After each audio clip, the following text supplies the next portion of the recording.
Welcome to NTD Newsroom. I'm Fiona G. And I'm Carrie Dunst. Lebanon sees the deadliest day in almost 1 year of fighting as tensions between Israel and Hezbollah keep rising. What Israel says about a possible ground operation in Lebanon. Today, President Biden welcomes the President of the United Arab Emirates to the White House. Topics to be discussed include the Israel war, the Sudan civil war and humanitarian crisis, and artificial intelligence. The Justice Department says the suspect in the second Trump assassination attempt wrote a note months ago. We'll have the details on what the note said and more on his hearing taking place today. Traveling to the battleground state of Pennsylvania, former President Trump is set to highlight the threats posed by the Chinese Communist Party to American farmland. What's in Trump and Vice President Harris's plans to protect American farmers? The Biden administration is proposing a bold ban on key Chinese technology in U.S. vehicles. What that could mean for American automakers. The Arizona Supreme Court allows nearly 100,000 residents to vote despite citizenship verification issues. How this will impact the upcoming elections. After 3 days of singing at NTD's International Vocal Competition, 2 singers take home the gold. We hear what their experience was like performing on a world-class stage.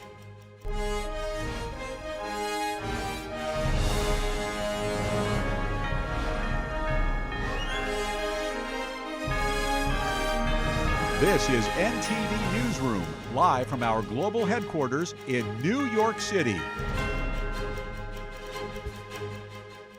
An update on the second assassination attempt on former President Trump. The suspect, Ryan Ruth, he's in court today. He faces charges for 2 gun crimes after allegedly pointing a rifle at Trump while he was golfing in West Palm Beach. Ruth has not yet entered a plea. Prosecutors may reveal new details about the investigation at the hearing, as they argue that Ruth poses a danger to public safety and must remain detained pending trial. The Justice Department said today that Ruth wrote a note months earlier. The note was addressed to, quote, the world, and it reads, quote, "This was an assassination attempt on Donald Trump, but I failed you. I tried my best and gave it all the gumption I could muster." Ruth also wrote that Trump ended relations with Iran and now the Middle East has unraveled. A witness reported that Ruth left a box with weapons and letters at their home. The witness opened the box after the assassination attempt. Ruth was charged with 2 firearm offenses last week, and more serious charges could be brought in the case as the investigation continues. A Secret Service agent spotted Ruth's weapon and fired at him, causing him to run away. He was later arrested along a Florida highway. Vice President Kamala Harris raised $27 million at a packed New York City fundraiser yesterday. Meanwhile, former President Trump was in North Carolina on Saturday. NTD's Daniel Monahan has the latest from both campaigns. The blockbuster fundraiser for Vice President Harris was held at Cipriani Wall Street in a massive Greek Revival ballroom. Harris spoke to reporters yesterday on her way back to Washington, D.C. The Vice President says she will be giving a speech this week to outline her vision for the economy, calling it an opportunity economy. It's really in short form, it's about what we can do more to invest in the aspirations, the ambitions, and the dreams of the American people while addressing the challenges that they face. Harris accused Republicans of devaluing who the American people are. Just don't really understand that we've got a lot of good people in our country who want to work hard and do well and want a leader who believes that we're, in this together. The vice president has accepted an invitation from CNN for another debate against former President Trump. The debate would take place on October 23rd. According to the network, it would be a similar format to the debate between Trump and President Biden this past June. At a Saturday rally in North Carolina, former President Trump said he won't participate in another debate. The problem with another debate is that it's just too late. Voting has already started. Trump arrived to the campaign event in grand fashion, flying over a cheering crowd before landing his plane at the well-secured venue. The former president seemed to bask in the raucous cheers of his name. Trump accused Harris of flip-flopping on the Second Amendment. She's always said, we will confiscate all guns. Now she's saying, oh, no guns, I think they're wonderful, right? and doubled down on his commitment to ending sanctuary cities and bolstering law enforcement against criminals and illegal immigrants. As soon as I take office, we will immediately surge federal law enforcement to every city that is failing, which is a lot of them, to turn over criminal aliens, and we will hunt down, capture every single gang member, drug dealer, rapist, murderer. Trump also cheered Elon Musk on, urging him to keep breaking through boundaries. Elon, get those rocket ships going, because we want to reach Mars before the end of my term. We want to do it. While another debate between Trump and Harris could be unlikely, the vice presidential candidates will be facing off on October 1st. Senator J.D. Vance will face Minnesota Governor Tim Walz. The time and venue are undetermined, but the event will be hosted and broadcast by CBS. Daniel Monahan, NTD News. Former President Donald Trump says he won't run for president again if he loses the election against Vice President Harris. Here's Trump on Sinclair Broadcast Group's Full Measure. If you're not successful this time, do you see yourself running again in 4 years? No, I don't. No, I don't. I think that will be it. I don't see that at all. Trump also discusses his handling of the COVID-19 pandemic during the interview. He said he did, quote, an amazing job, but never received credit for it. He said more people died under the Biden administration. He also discussed the origins of the virus, stating it came from the Wuhan lab. The former president also highlights his military initiatives. He said his administration rebuilt the military and successfully dealt with ISIS. Continuing with the former president, Trump is back in Pennsylvania today. He'll attend a policy roundtable in Smithton before hosting a rally in Indiana County. His running mate, Senator J.D. Vance, has 2 events scheduled in Charlotte, North Carolina. Meanwhile, Second Gentleman Doug Emhoff is campaigning for Vice President Harris. He'll participate in 2 events in San Antonio.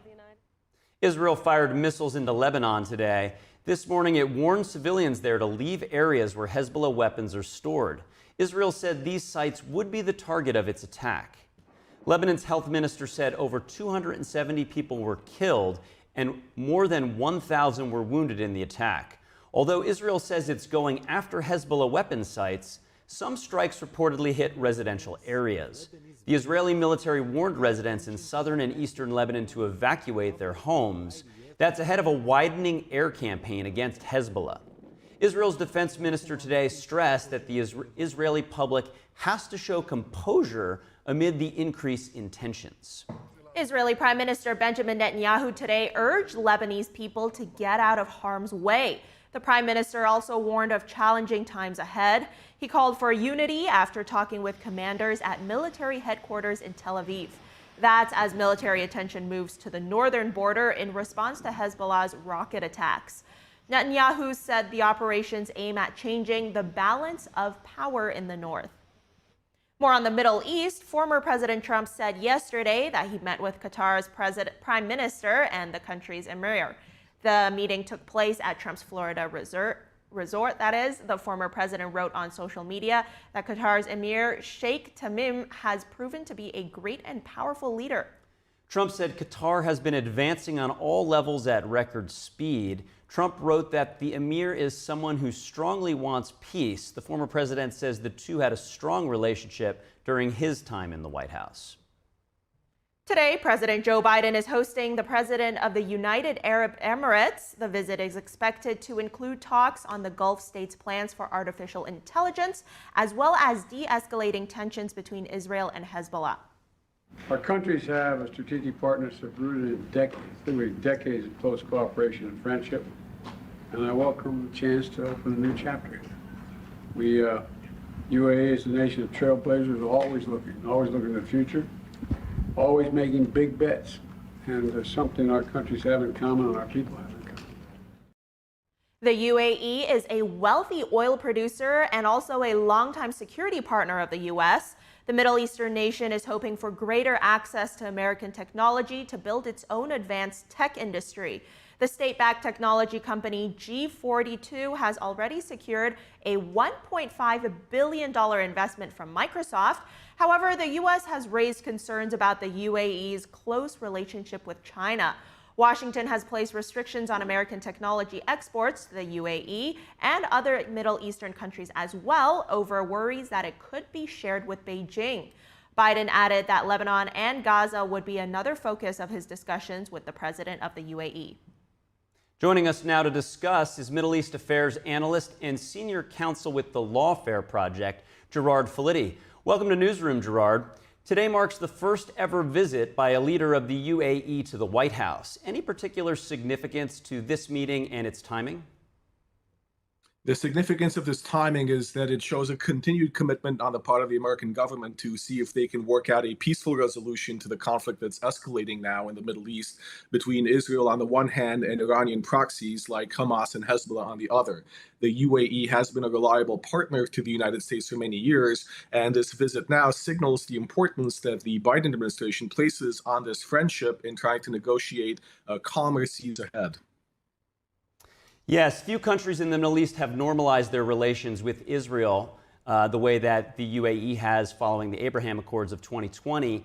Although the UAE's foreign minister made a post on X that went viral last week calling for a swift end of the war and the establishment of a Palestinian state. So what do you make of the statements from the foreign minister? The statement is not unexpected. A lot of these statements are made playing to two audiences. One is the American public, and the other is the local demographic.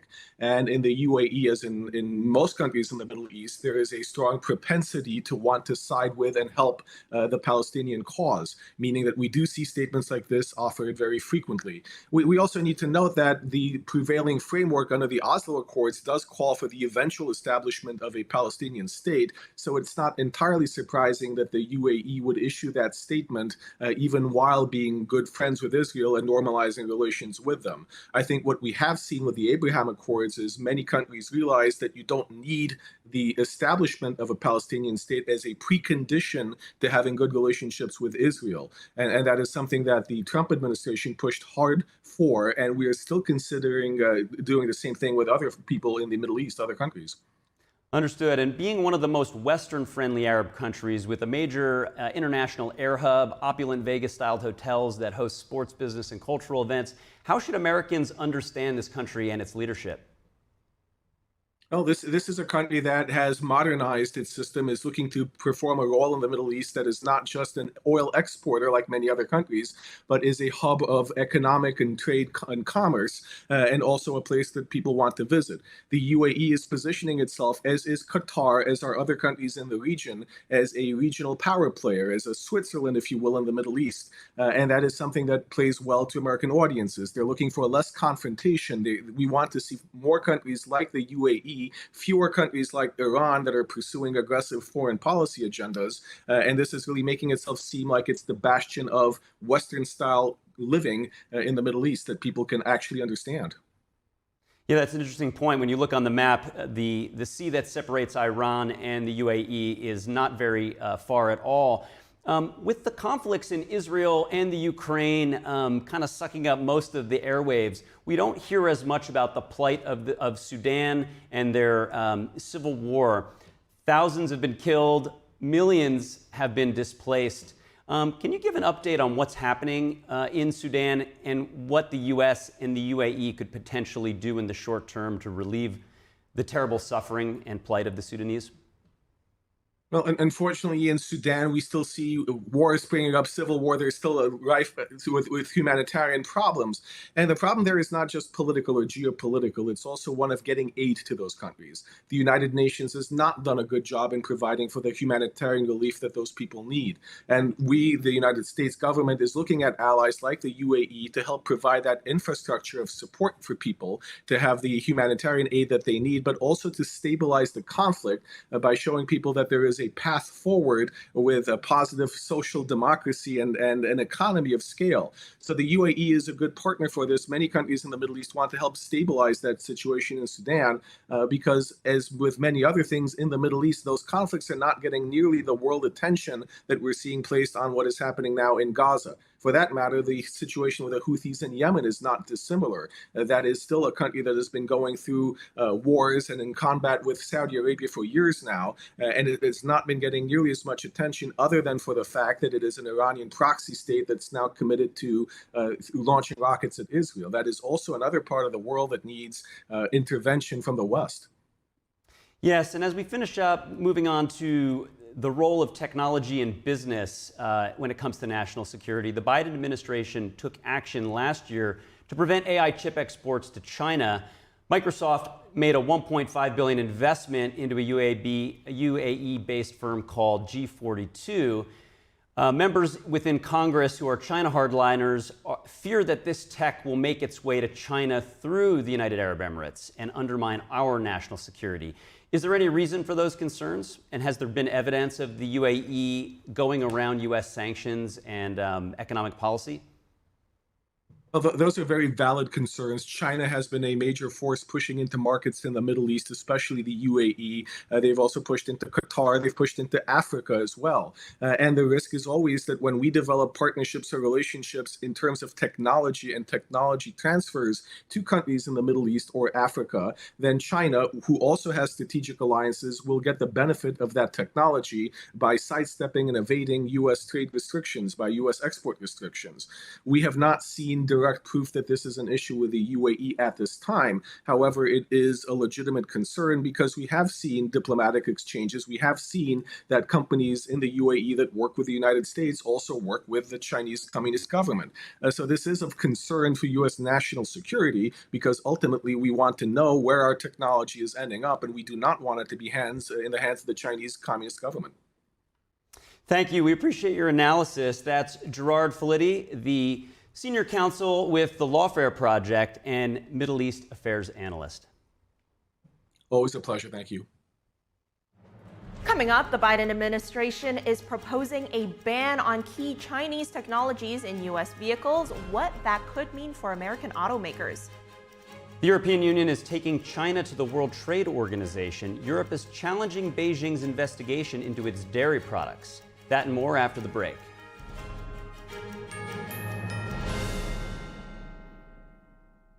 Sama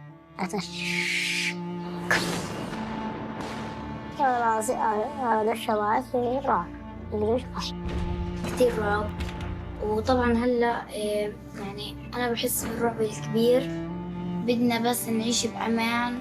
Conflict is raging across the world, and millions of children's lives are being devastated by war, hunger, disease, and poverty. We urgently need your help to reach children in crisis. Please call or go online to give just $10 a month, only 33 cents a day. We need 1,000 new monthly donors this month to help children in crisis around the world and right here at home. You can help us provide food, essentials, and life-saving medical care to children in the most need.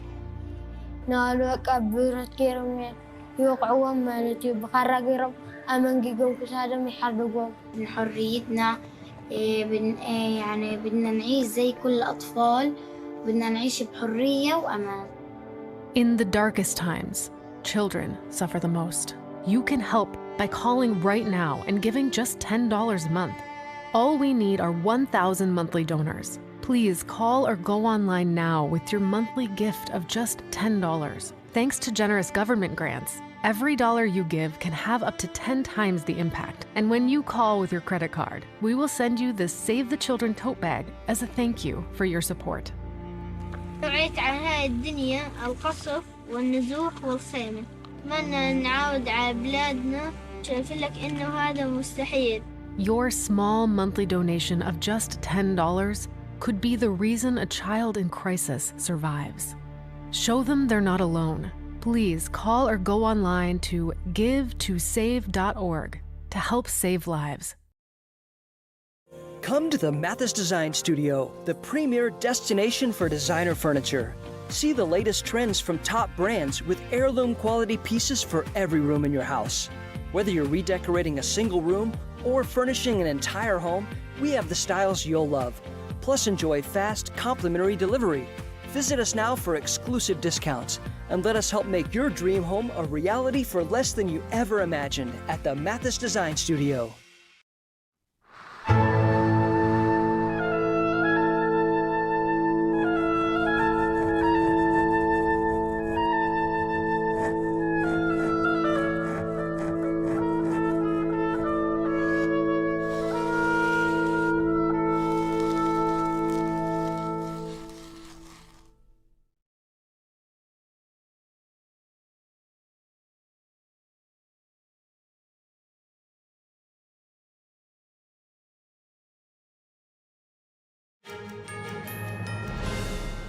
Welcome back. The Commerce Department announced a proposal today to ban key Chinese software and hardware in connected vehicles, citing national security concerns. This move could effectively prevent nearly all Chinese car makers from entering the U.S. market. Automakers would also need to remove Chinese technology from their vehicles in the coming years if they want to sell cars in the U.S. The moves come alongside concerns from the Biden administration that Chinese companies could be collecting data on both drivers and infrastructure. It also fears potential foreign manipulation of internet-connected vehicles. An investigation into these risks was ordered by the White House back in February. The European Union is fighting back. It's challenging China's investigation into the bloc's dairy products at the World Health Organization today. This is the first time the EU has taken such action at the start of an investigation rather than wait for it to lead to trade measures against the bloc. The WTO panel usually takes more than a year to reach its conclusions. China slapped an anti-subsidy investigation on the EU this August, targeting its dairy products. It came after the bloc imposed duties on Chinese electric vehicles following President Biden's decision to hike tariffs on Chinese EVs to 100%. China also has ongoing anti-dumping investigations into the EU brandy and pork industries. House Speaker Mike Johnson has announced a new stopgap bill to avert a government shutdown. The House is expected to vote on the short-term spending plan this week. Here's that story. A new proposal announced by House Speaker Johnson would keep the government running through December 20th.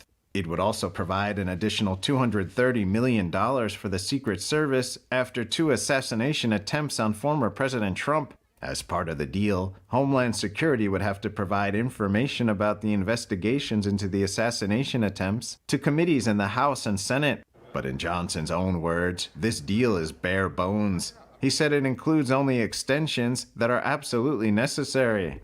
It removes funding for a submarine program and additional funding for the Department of Veteran Affairs that were in the last stopgap. But it includes a number of health care extensions, including those specifically for veterans. Johnson called it the most prudent path forward under the circumstances.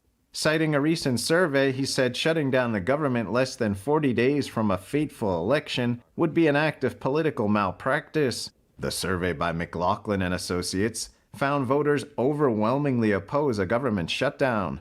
Last week, another plan to fund the government through February failed. Nearly all Democrats and a handful of Republicans voted against it. Democrats opposed the bill because it was tied to the SAVE Act, a proposal that would require all potential voters to prove their U.S. citizenship. Critics said this was unnecessary because it is already illegal for non-citizens to vote. Johnson's new bill abandoned that approach. For this plan to pass, Johnson will likely need support from House Democrats. Republicans hold a slim majority in the House, and some may vote against the measure for not cutting spending.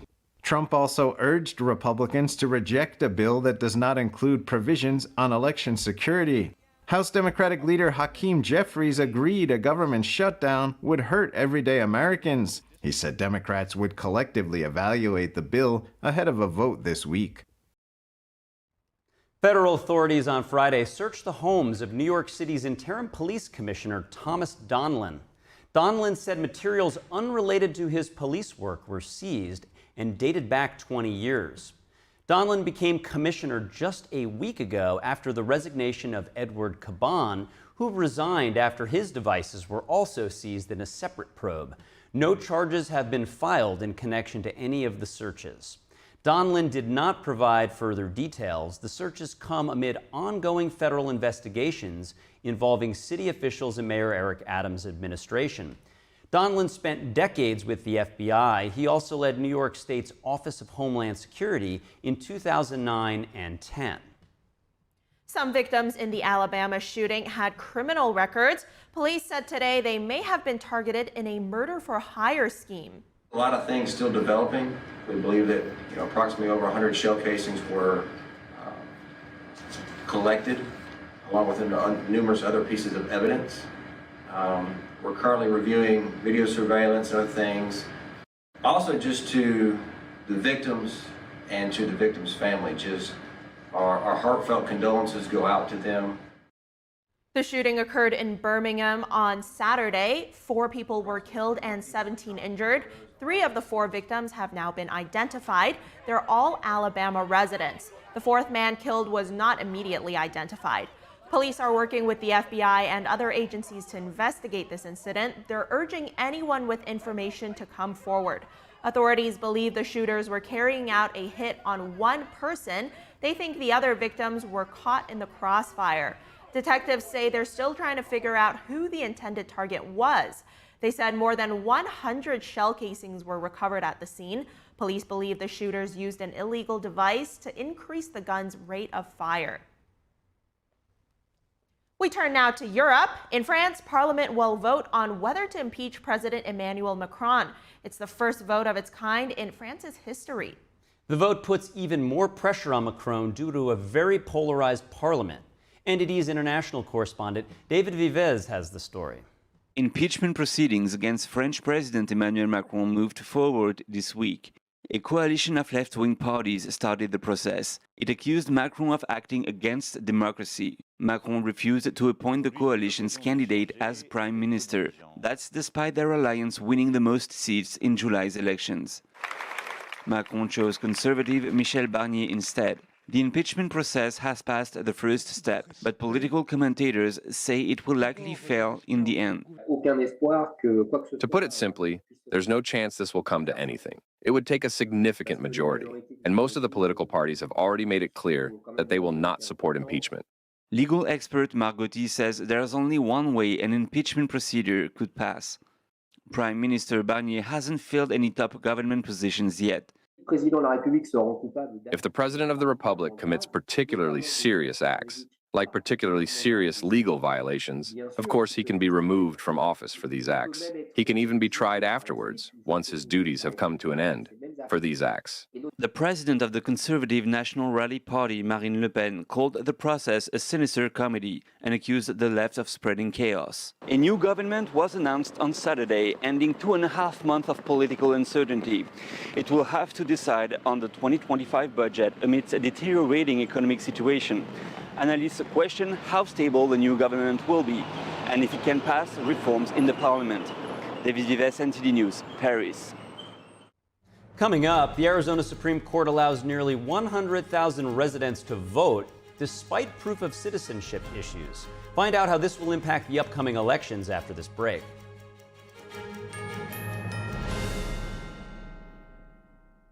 What do you do when your tire goes flat and there's no air anywhere? You reach for Bullseye Pro, the smarter, faster, hands-free way to fill it up with air. Bullseye Pro is equipped with a rechargeable lithium-ion power plant. So fast and so convenient. It's like the power of an air compressor in the palm of your hand. Look, you can inflate all 4 tires on a single charge. It has a built-in smart pressure digital sensor that gauges and automatically stops when the set tire pressure is reached. Easily inflate pool toys, exercise balls, and more. Call or go online now and get the complete Bullseye Pro inflation system for the factory direct price of just $79.99. Plus, we'll ship your entire order free, and we'll give you a 50% discount on a second one. Order now. To order, call 1-800-984-7221. That's 1-800-984-7221, or go to getbullseyepro.com.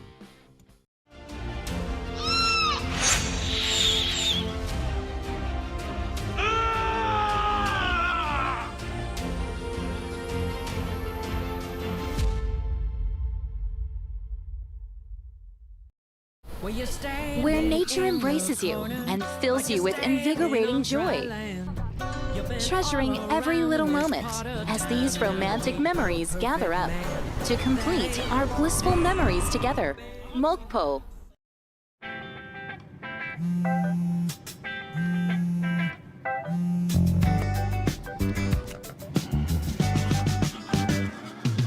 Baby, you see, you're so right for me.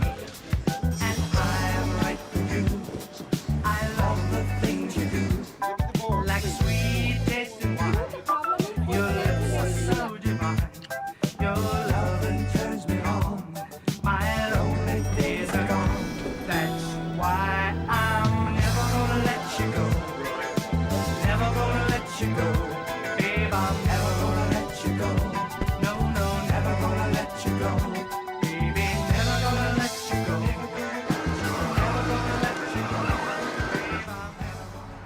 you go. Thank you. Thank you.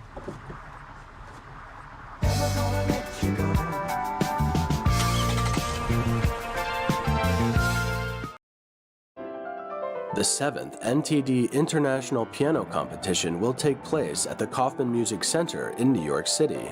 Pianists from around the world will come together to revive the great piano masterpieces. Join us on this uplifting journey. The semifinals, finals, and the winner's concert will be open to audiences and live streamed from October 17th to the 19th. Get tickets now at 212-501-3330.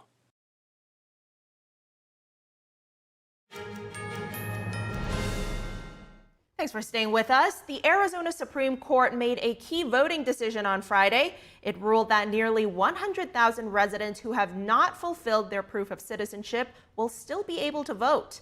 The move by the state's high court helps resolve a clerical glitch. The problem raised questions over what those registered voters could vote on. The court was asked to decide whether these votes should get a federal-only ballot or one that also includes state and local races. Arizona law uses separate ballots. The state requires voters prove their U.S. citizenship before they can vote in state and local races. That is not required to cast ballots for federal office in Arizona. Former President Donald Trump announced Saturday a new plan to use federal power to outlaw sanctuary cities. Immigration and border security have been a key part of Trump's campaign platform. Joining us now to discuss this further is Andrew Arthur, fellow in law and policy at the Center for Immigration Studies and former immigration judge. It's good to see you. Starting us off, I want to talk about this statement that Trump made during this rally. Trump said, quote, "I will ask Congress to pass a law outlawing sanctuary cities nationwide, and we will bring down the full weight of the federal government on any jurisdiction that refuses to cooperate with ICE and Border Patrol." What do you think about that? Is that possible?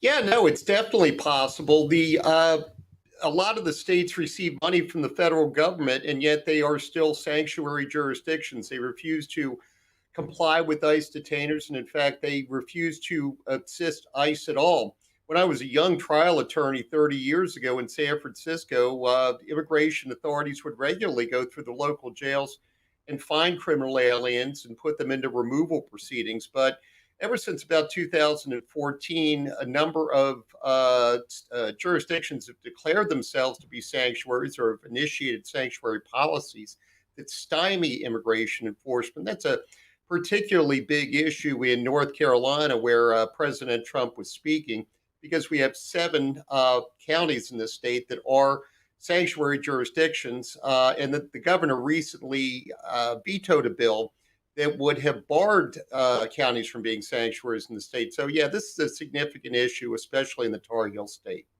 Yeah, as you mentioned, Andrew, you're down there in North Carolina. Can you elaborate a little more? How big of an issue are sanctuary cities there right now? So there are 100 counties in North Carolina, and 7 of them, including Wake, Durham, and Orange, which are up in the Research Triangle, and Mecklenburg, which is the city of Charlotte, have sanctuary city policies. But most of the state is rural. Most of the state supports immigration enforcement. And so this is really a political issue, pitting those, working class voters against the elites who live in the major cities in the state. Many of those rural working class voters are big Trump supporters. So he's definitely playing to the crowd when he makes announcements like this. So what exactly is the legality of banning sanctuary cities? How is that going to work? So it would be very easy via federal law for Congress and the president to direct every local jurisdiction in the United States to comply with ICE detainers.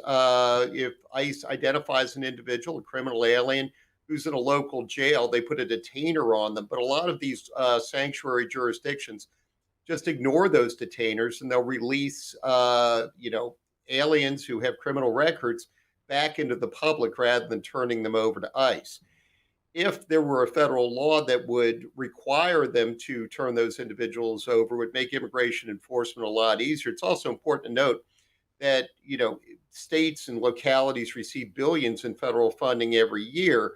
And it's only fair to ask the question, well, if the federal government's going to pay for local services, shouldn't those localities also comply with federal law? So that's really what this comes down to. Okay, and Andrew, staying on the topic of these illegal immigrants with criminal records, Trump also did mention, quote, within 2 years, there will not be one single foreign criminal gang operating in North Carolina or anywhere else. That's a pretty big promise there. Do you see that happening within 2 years? Yeah, I mean, if President Trump were to be elected again, and were he to have enough congressional support, it would be very easy to dismantle these gangs. The money, the crime that they commit—that's the lifeblood of these gangs.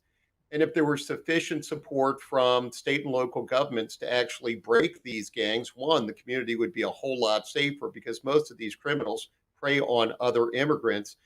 But two, we would be able to, arrest the leaders and drive the rest of them out of the United States. There are already laws on the books that the Biden-Harris administration could use today that would enable us to remove criminal aliens from the United States. And yet DHS Secretary Alejandro Mayorkas has put restrictions on ICE officers in enforcing those laws. So, this would be a sea change, but it's one that is, very easy to do. And in fact, not too long ago, criminal immigrant gangs couldn't get a toehold in the United States because those laws were so effective. And Andrew, what exactly are the numbers we're seeing right now in terms of sanctuary city laws and crimes and criminals? What are we seeing there? So yeah, there are hundreds of them all across the United States, and some of them are unintentional sanctuaries. They don't really understand what they're required to do by federal law, what they're allowed to do by state and federal law. So, and there's an active movement right now to issue guidance to those localities so they know what they're supposed to do. In fact, Virginia Attorney General Jason Miyares just a couple of weeks back issued guidance to the local sheriffs in the Commonwealth of Virginia, telling them that they do have the authority to communicate with ICE, that they do have the ability to let ICE know when criminals are going to be released. Apparently, a lot of very poorly reasoned federal court decisions have muddied the waters on this. So it's important that officials like Miyares give guidance to the localities that want to cooperate with ICE, that want to get dangerous criminals off of their streets. Mm-hmm. So, you're going to see this become a bigger and bigger issue, particularly given the spread of gangs like Tren de Aragua from Venezuela in cities like Aurora, Colorado, and other jurisdictions across the country. So this is a salient issue. It's appropriate for former President Trump to bring it up on the campaign trail. Hopefully, we will hear his Democratic opponent, Vice President Kamala Harris, talk about the importance of getting criminal aliens off the streets as well. All right, Andrew, before we leave, very quickly, I love that you bring up Kamala Harris. What exactly has the vice president's policy been so far on sanctuary city laws, and what are the voters in your state saying right now? So with respect to her position on sanctuary laws, she really hasn't stated one. She hasn't put anything at all out there with respect to, facilitating ICE enforcement. But we do know that in the past, she called for re-envisioning ICE, turning it away from the law enforcement agency that it is to more of a social service agency. And with respect to what voters in my state think about it, I get about 3 mail pieces a day, and sanctuary cities features prominently in each one of them. So at least the people who are calling the political shots think that this is a big issue for voters in North Carolina. Well, a lot to look out for there. Andrew Arthur, former immigration judge, thank you for joining us today. Thank you for having me, Fiona. John is officially now a tropical storm forming off southern Mexico overnight. According to a 2 a.m. update from the National Hurricane Center, the storm is currently stationary with winds of 40 miles per hour. A tropical storm watch is in effect for the cities of Punta Maldonado to Salina Cruz. John is expected to drop 6 to 12 inches of rain. And now, a unique organization in Chicago is making a difference by supporting arts-based programs in underserved populations. They choose programs that build life skills such as self-confidence, creativity, teamwork, and persistence. NTD's Daniel Monahan speaks with the founders of Innovation 80. He thinks we could do more. Arnie and Carol Cantor were chatting over dinner with a friend. They had supported some art projects they liked in the past, but the idea to do more began gnawing at them. The friend agreed, and the journey of Innovation 80 began. Their main focus these days is supporting programs that bring younger and older generations together to create art. One they support is with the Chicago West Community Music Center called Reimagining the Blues. They put together some of their students with some of the older people in their community that they knew were interested in music. And each couple, each pair, studied a blues artist. And then they picked a song or a piece of music that they could reimagine and performed at the final program of this organization, and the whole community seemed to turn out for it. It was very exciting. After the program, a woman came up to Carol Cantor and shared a heartfelt message. Thank you for supporting this program. My son is autistic, and this is the best thing that's ever happened to him.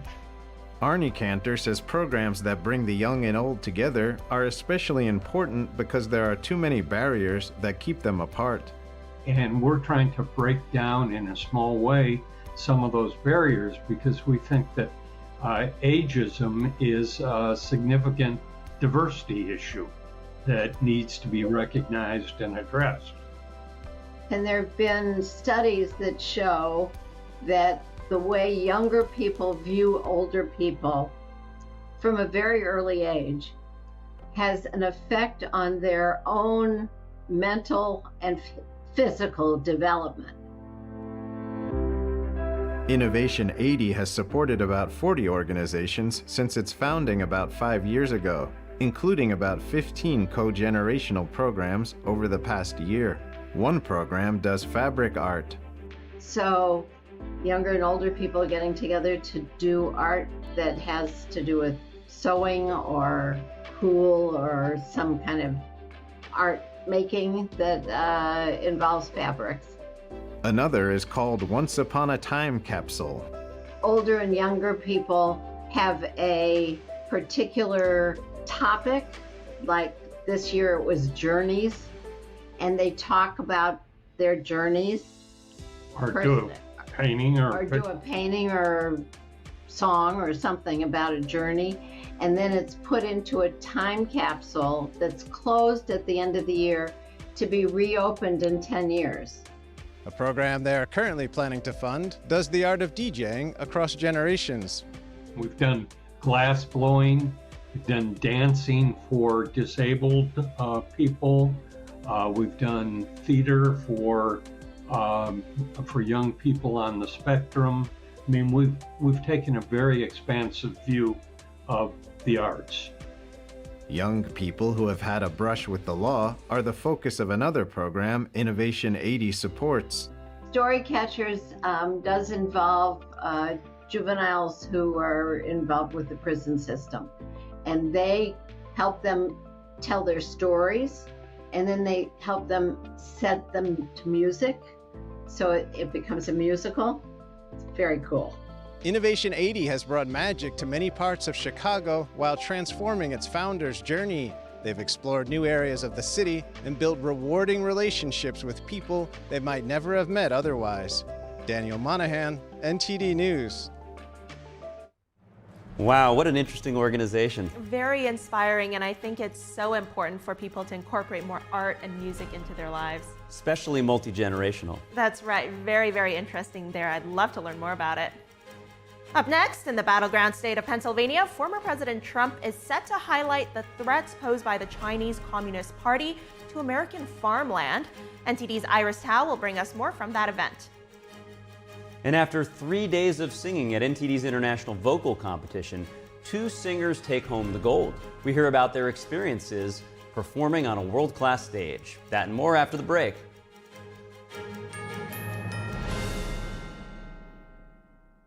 I go by Jackie. I'm 44 years old. I had 3 kids at the time and single mother. I was working 60 hours a week, still couldn't pay the bills, skipped meals so that they could eat. It's been hard because one thing falls into place, 10 things fall out of place. You know, I just can't do this alone and make it work. 1 in 5 children face hunger in America, and food costs are rising. But everyone needs nourishing food to thrive, and they can when we work together so our neighbors can feed their families. Call or go online right now to join Feeding America with your gift of just $19 a month, only 63 cents a day.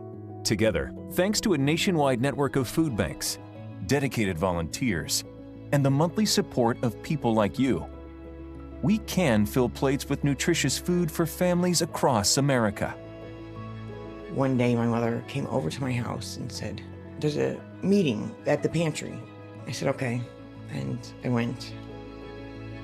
There were some ladies in there. They were from the food bank. They asked several questions. Some of those were about me and my story, but it helped me to open up a little bit.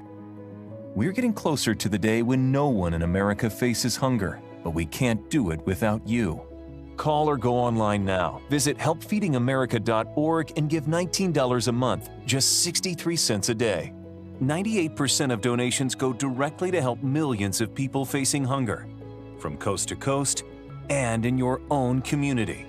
And when you give by credit card, we'll send you this exclusive canvas grocery bag to show you are a part of a movement of supporters working together to help end hunger. I have people that I can trust. I have hope. Please call now or make your monthly donation at helpfeedingamerica.org. Working together, we can end hunger in America. Looking for a healthy and smooth-tasting brew? Drop by Days Coffee Roasters today and explore our wide selection of specialty-grade, small-batch roasted coffee.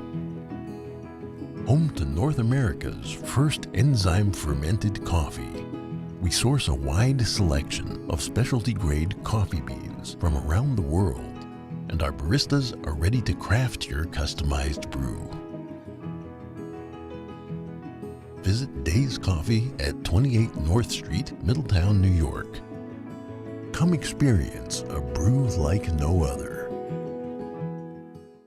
At NativePath, we're driven to improve the lives of people by providing highly effective supplements that solve common health problems and support optimal health. This is what being on the path is all about.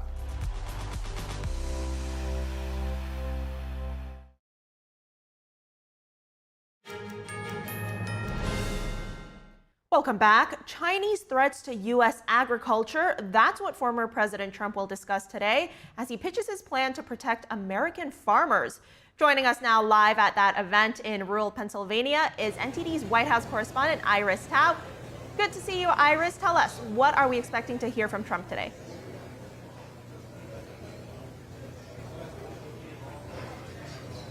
Right, Iris. At around 3 p.m. Eastern time this afternoon, former President Trump will participate at a roundtable here right behind us at a family farm in rural Westmoreland County of Pennsylvania. And as you can see, the sign behind me reads, "Protect our food from China." And Trump is expected to focus on threats posed by the Chinese Communist Party to American farmlands and to American food supply. And Trump has vowed to protect American supply chain, in particular when it comes to food from China, by ramping up domestic production of food. And also, he has vowed to ban China from purchasing American farmland, especially as concerns have been growing in recent years, as China's been buying farmland sometimes near military installations, potentially suspected to conduct espionage activities. Meanwhile, we talked to some farmers from this area in Pennsylvania about their concerns over Chinese influence over U.S. agriculture. Watch.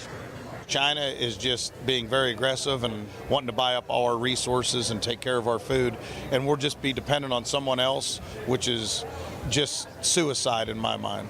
It's a huge threat because without us and others like us across the United States, we're in trouble because where does everyone think the crops are coming from? Well, Trump's been vowing to protect U.S. farmers by countering China. Vice President Kamala Harris's campaign has been criticizing Trump for his tariffs policies, saying that his trade war policies would devastate U.S. farmers. Here's her campaign advisor talking about Harris will contribute to the middle class instead of Trump. Watch. President Trump is talking about raising middle-class taxes by about $4,000 a year with his plan. She's talking about creating more small businesses and financial incentives for small businesses. And Vice President Harris is also coming to Pittsburgh, Pennsylvania this upcoming Wednesday to appeal, of course, to the working class voters here in this important battleground state. Meanwhile, in another development, Trump said in a weekend interview that he will not again run for president if he loses this time around. Watch. If you're not successful this time, do you see yourself running again in 4 years? No, I don't. No, I don't. I think that will be it. I don't see that at all. I think that hopefully we're going to be successful. And after this afternoon roundtable focused on countering China, Trump will hold another rally in Indiana, Pennsylvania later tonight and in a series of campaign events this week. Back to you. All right, thank you, Iris, for that report there from rural Pennsylvania. Look forward to hearing more soon. The results are in. After 3 days of competition, 2 singers took home the gold and $10,000 each at NTD's 9th International Chinese Vocal Competition. What makes the contest unique is that it requires singer to perform a song in Chinese using the Italian bel canto style. NTD's Juliette Song has more on the story.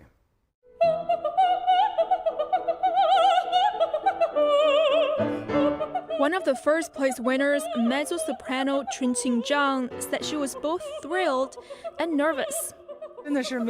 I really didn't expect this. I was also very nervous and never thought about how it would turn out. To promote traditional vocal arts, NTD's competition requires all contestants to sing in bel canto, an Italian opera singing style known for its beautiful melodies. On top of that, singers have to perform a song in Chinese.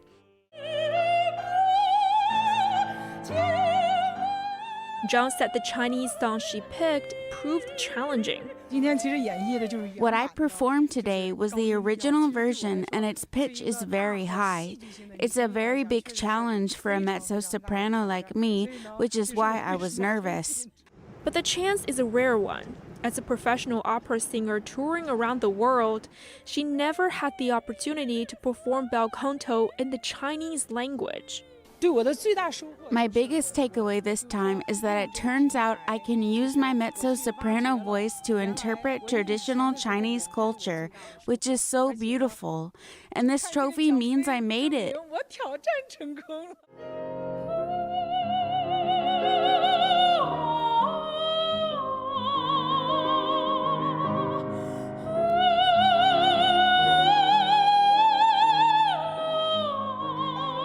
Another Gold Award winner, soprano Yue Li, said she was honored to win the top award. It has always been my dream to sing Chinese songs on a world stage, and this competition gave us a chance to promote traditional Chinese culture. The Silver Award winner said she was grateful for the opportunity. This is a good start for me. The award gave me a lot of confidence and encouragement. Lucy Zhou, director of NTD competitions, congratulated all the singers. Standing on NTD's stage and contributing to the important mission of reviving traditional vocal arts, they're truly remarkable. Zhou said she hopes contestants can help spread traditional vocal arts throughout the world after returning to their home countries. The vocal competition is one of a series of arts and culture events held by NTD aimed at preserving traditional culture. Coming up in October, NTD's International Piano Competition. Stay tuned, we'll be bringing you more event coverage. Reporting from New York, Juliette Song, NTD News. Open water swimmers were looking forward to the first race in the Chicago River in more than a century. Instead, the athletes took a symbolic journey along the river by boat. The swimmers then took part in an open water swim from the city's Ohio Street Beach on Lake Michigan. Organizers had planned the 2-mile event in the Chicago River, but the city denied that request due to health concerns. Well, we kind of ran out of time, and the long and short of it is that we were working with the city departments and so forth, ultimately just to preserve the opportunity to keep the event for next year for 025. Right now, we're just going to go in the lake, and any opportunity that I get to swim for like a great cause like ALS and for other people who don't necessarily can swim right now, but that's kind of like the whole main objective today. Despite the change in venue, the Chicago River Swim raised $150,000 for ALS research. The event also brought in $50,000 to fund water safety lessons for 2,000 children in underserved communities. The results are in. The 2024 World Pole Climbing Championship winners were crowned in Ulster, England over the weekend. 27-year-old Dan Whalen edged Lewis Bennett in the men's final. He clocked 9.9 seconds for his 4th World Championship title. Whalen is also the world record holder, having set a blistering 8.8 seconds a few years ago. For the women, Chloe Barnard got the better of Emma Cakebread. Speed and skill are the keys to this competition. Climbers race up a 25-meter wooden pole as quickly as possible, using spikes on their shoes, a harness, and safety equipment. When they reach the top, they hit a timer button to record their result. Coming up, Congress has 1 week to fund the government or face a partial shutdown 1 month ahead of a general election.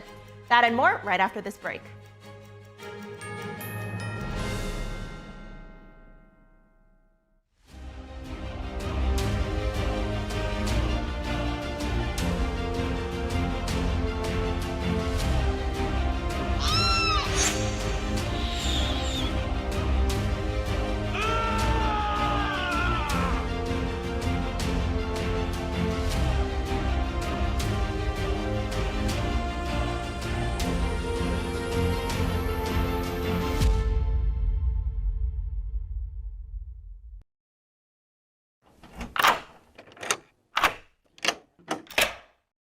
I'm Jonathan Lawson.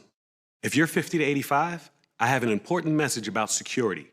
Write down the number on your screen so you can call when I finish. The lock I want to talk to you about isn't the one on your door. This is a lock for your life insurance, a rate lock that guarantees that once you're insured, your rate can never go up at any time for any reason. But be careful. Many policies you see do not have one. But you can get a lifetime rate lock from Colonial Penn. Call this number to learn more. This plan was designed with a rate lock for people on a fixed income who want life insurance that fits their budget and is simple to get. Coverage options start at $9.95 a month, less than 35 cents a day. Act now, and your rate will be locked in for life. It will never increase, guaranteed. This is lifelong coverage that can never be canceled as long as you pay your premiums, guaranteed. And your acceptance is guaranteed, with no health questions.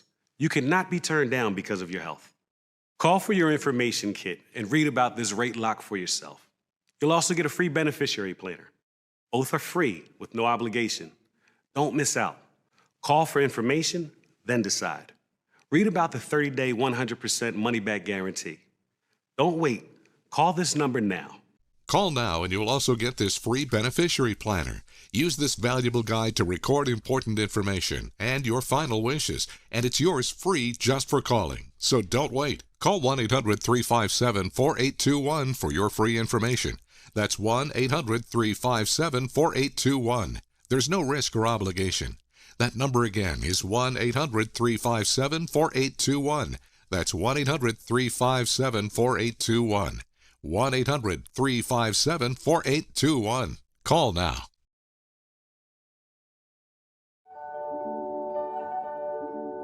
There's always a searching process for beauty. You know it when you see it.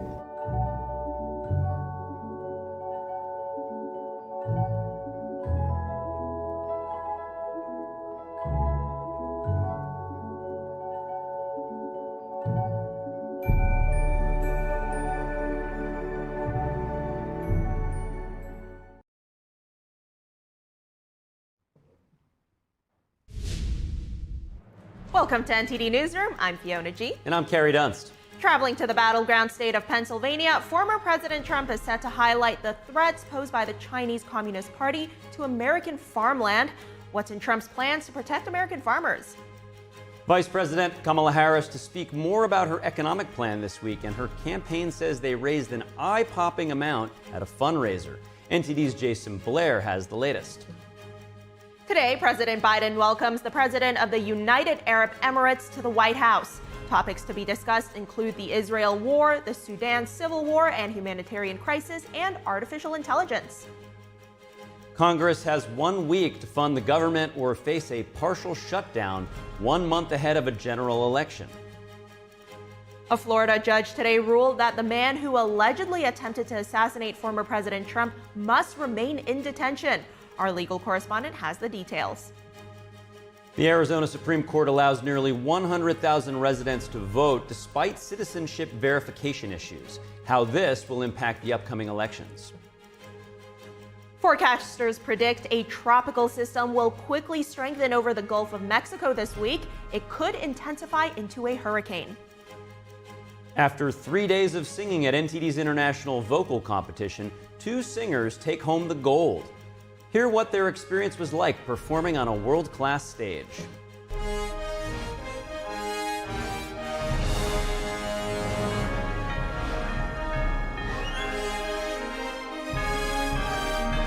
This is NTD Newsroom, live from our global headquarters in New York City. Vice President Kamala Harris returned to Washington, D.C. after a very fruitful fundraising event in New York City. She told reporters she'll be speaking more about her economic plan in a talk this week. NTD's Jason Blair has the latest. Vice President Kamala Harris spoke briefly with reporters after arriving at Joint Base Andrews on Sunday. She said she plans to give a speech this week to outline her vision for the economy. In short form, it's about what we can do more to invest in the aspirations, the ambitions, and the dreams of the American people while addressing the challenges that they face. It hasn't been confirmed when or where the talk will be, but Harris does have a campaign event scheduled for Pittsburgh, Pennsylvania on Wednesday. And a Harris campaign official told the media Sunday that the New York City fundraiser was Harris's biggest single fundraising event of her campaign, raising $27 million. It's showing that there's a lot of support for our message and what we need to do. Harris also told reporters she wants another debate with former President Donald Trump. The voters of America deserve to hear the conversations that I think we should be having on substance, on issues, on policies. What's your plan? What's my plan? And Harris joined President Joe Biden to meet with the president of the United Arab Emirates on Monday. It's reported they were expected to have discussed numerous topics, from the Israel-Hamas war, escalating tensions in the Middle East, to cooperation on artificial intelligence. Harris also met with the president of the United Arab Emirates in a separate meeting. Reporting in Washington, D.C., Jason Blair, NTD News. The Pentagon said today that the United States is sending a small number of additional troops to the Middle East, given the escalating tensions between Israel and Lebanon's terrorist group Hezbollah. They declined to specify the precise number or the mission of the deployed forces. Israel is now shifting its focus to its northern frontier after nearly a year of conflict with the terrorist group Hamas in Gaza. Hezbollah, a close ally of Hamas, has been firing rockets into Israel in support of the group. Today, Israel's military struck Hezbollah positions in southern Lebanon. The Biden administration is working to contain the conflict in Gaza, repeatedly urging for a diplomatic resolution to the Israel-Lebanon border tensions. Experts are questioning whether Iran, a key supporter of Hezbollah, will remain on the sidelines if the group's survival is threatened. They also warned that U.S. troops stationed across the Middle East could be targeted if regional war escalates. This morning, Israel warned Lebanon civilians there to leave areas where Hezbollah weapons are stored. Israel said these sites would be the target of its attack. Lebanon's health minister said over 270 people were killed and more than 1,000 were wounded in the attack. Although Israel says it's going after Hezbollah weapon sites, some strikes reportedly hit residential areas. The Israeli military warned residents in southern and eastern Lebanon to evacuate their homes. That's ahead of a widening air campaign against Hezbollah. Israel's defense minister today stressed that the Israeli public has to show composure amid the increase in tensions. Israeli Prime Minister Benjamin Netanyahu today urged the Lebanese people to, quote, get out of harm's way now. The Prime Minister also warned of challenging times ahead. He called for national unity after talking with commanders at Israel's military headquarters in Tel Aviv. That's as military attention moves to Israel's northern border in response to rocket attacks from the Hezbollah terrorist group in Lebanon. Netanyahu said the operations aim at changing the balance of power in the north. Today is the second day of the Summit of the Future at the United Nations. The UN Secretary General is meeting with European officials, discussing global issues such as wars in different countries. Antonio Guterres met with the European Council President and the EU High Representative at the UN today. They exchanged views on the situation in Afghanistan, the Middle East, and the war in Ukraine. Also during the summit, the United Nations General Assembly adopted a Pact for the Future. It's branded as a step towards more effective and inclusive multilateralism. The agreement came after 9 months of negotiations. The pact was adopted without a vote at the start of the two-day summit. Speaking on the sidelines of the UN Assembly, Secretary of State Antony Blinken is hosting a meeting of G7 ministers on furthering support for Ukraine's energy needs. That's as Kyiv continues to defend itself against Russia with winter approaching. Bottom line is this: every country around this table, and so many more, stand strongly and firmly with Ukraine. We're determined to see Ukraine's success. We're determined to support its people as they face this ongoing aggression. The Protecting America Initiative is hosting former President Trump at an event in Westmoreland County, Pennsylvania. Now, what is the focus? Well, the threats associated with the Chinese Communist Party and how they impact U.S. agriculture will be the focus. How does Trump... Today, President Joe Biden, is hosting the President of the United Arab Emirates. The visit is expected to include talks on the Gulf states' plans for artificial intelligence, as well as de-escalating tensions between Israel and Hezbollah. Our countries have a strategic partnership rooted in literally decades of close cooperation and friendship, and I welcome the chance to open a new chapter. UAE is a nation of trailblazers, always looking to the future, always making big bets, and there's something our countries have in common and our people have in common. The UAE is a wealthy oil producer and longtime security partner of the U.S. The Middle Eastern nation is hoping for greater access to American technology to build its own advanced tech industry. The state-backed technology company G42 has already secured a $1.5 billion investment from Microsoft. However, the U.S. has raised concerns about the UAE's close relationship with China. Washington has placed restrictions on American technology exports to the UAE and to other Middle Eastern countries over these worries that it could be shared with Beijing. Biden added that Lebanon and Gaza would be another focus of his discussions with the president of the UAE. And more on the Middle East, former President Trump said yesterday that he met with Qatar's prime minister and the country's emir. The meeting took place at Trump's Florida resort. The former president wrote on social media that Qatar's emir, Sheikh Tamim, has proven to be a great and a powerful leader. Trump said Qatar has been advancing on all levels at record speed. Trump wrote that the emir is someone who strongly wants peace. The former president says the two had a strong relationship during his time in the White House. Coming up, Congress has 1 week to fund the government or face a partial shutdown just 1 month ahead of a general election. Investment firm Monroe Capital is planning to launch a $1 billion fund. Its goal to help small auto suppliers transition to electric vehicles. That and more after this short break.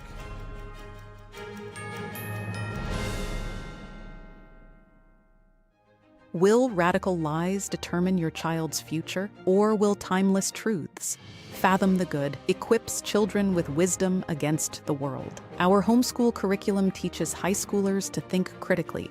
We provide primary texts, original content, reasoning tools, and mentoring videos to help them transform America. Teach your children to navigate the world's woke confusion. Teach them to fathom the good. Where nature embraces you and fills you with invigorating joy. Treasuring every little moment as these romantic memories gather up to complete our blissful memories together. Mokpo.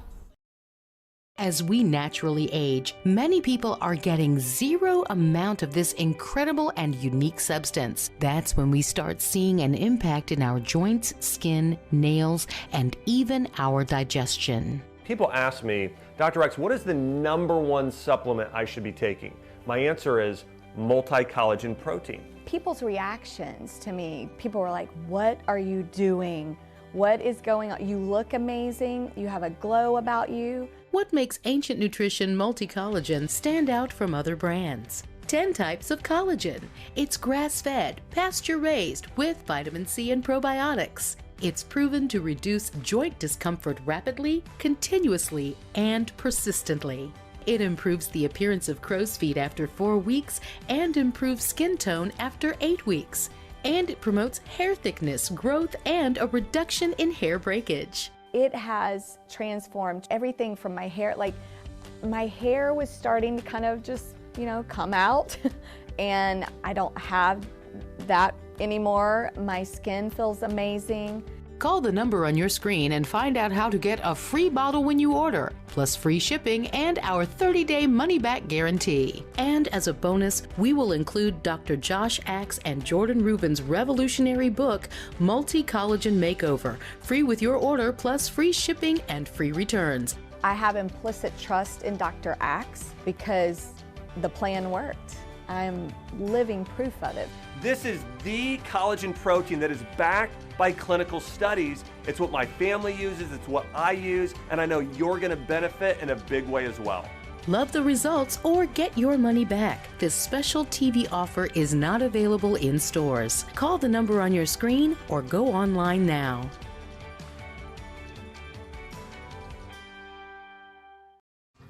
Adopting you was the best decision in our life.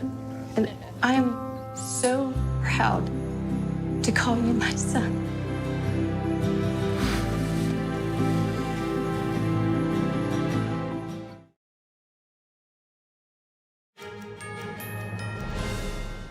Thanks for staying with us. The Protecting America Initiative is hosting former President Trump at an event in Westmoreland County, Pennsylvania.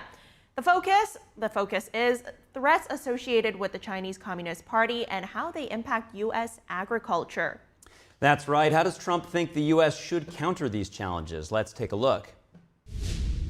I would probably, my first call, I'm going to call up President Xi. I'm going to say, you have to honor the deal you made. We made a deal. You'd buy $50 billion worth of American farm products. And I guarantee you he will buy it, 100%. He will buy it. Second thing I'm going to do is I'm going to say you have to give the death penalty to your fentanyl dealers who are sending fentanyl. You know, in China they give the death penalty. They don't have a drug problem because they give the death penalty. But I'm going to say second thing, and this affects you also.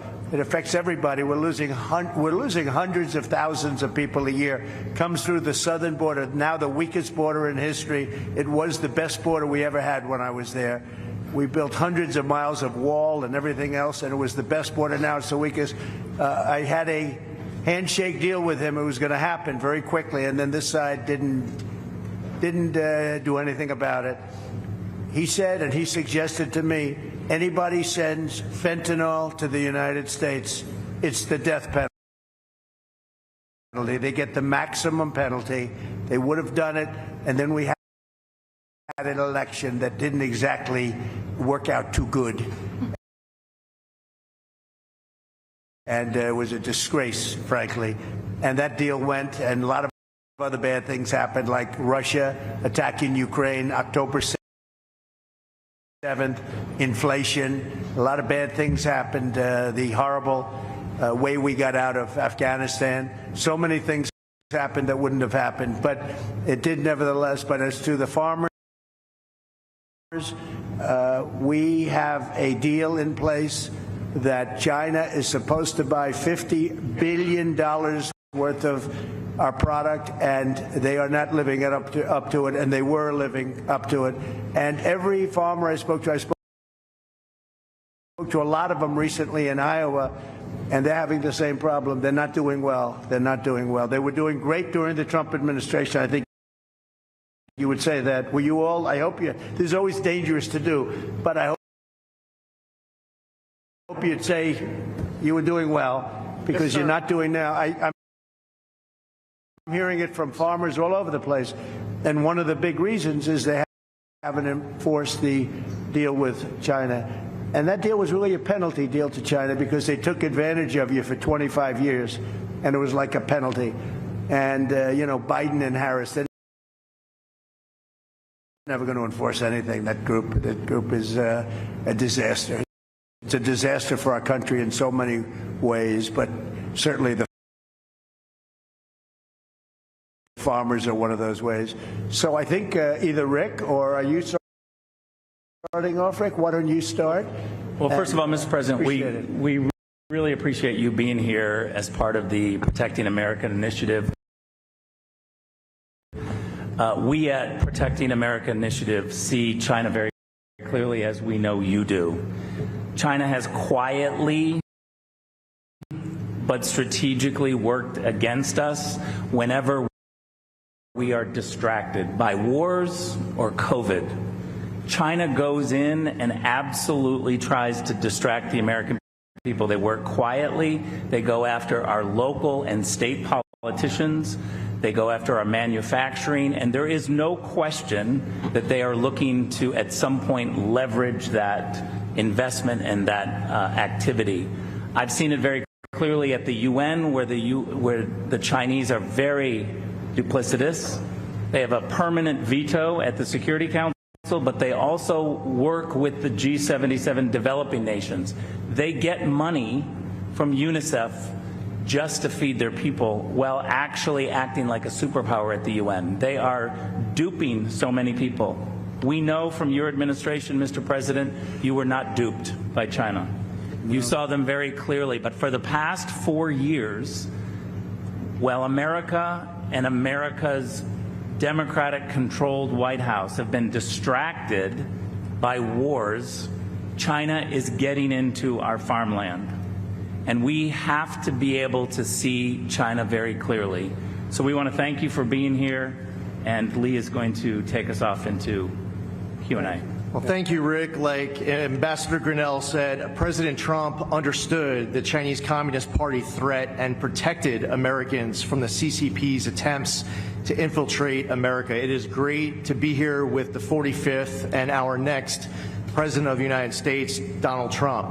China now owns 349,442 acres of agricultural land in the United States. That is up 82% from 3 years prior. America's food supply and the farmland that enables it is critical to our national security interest, especially due to China's aggressive ventures into the U.S. food supply.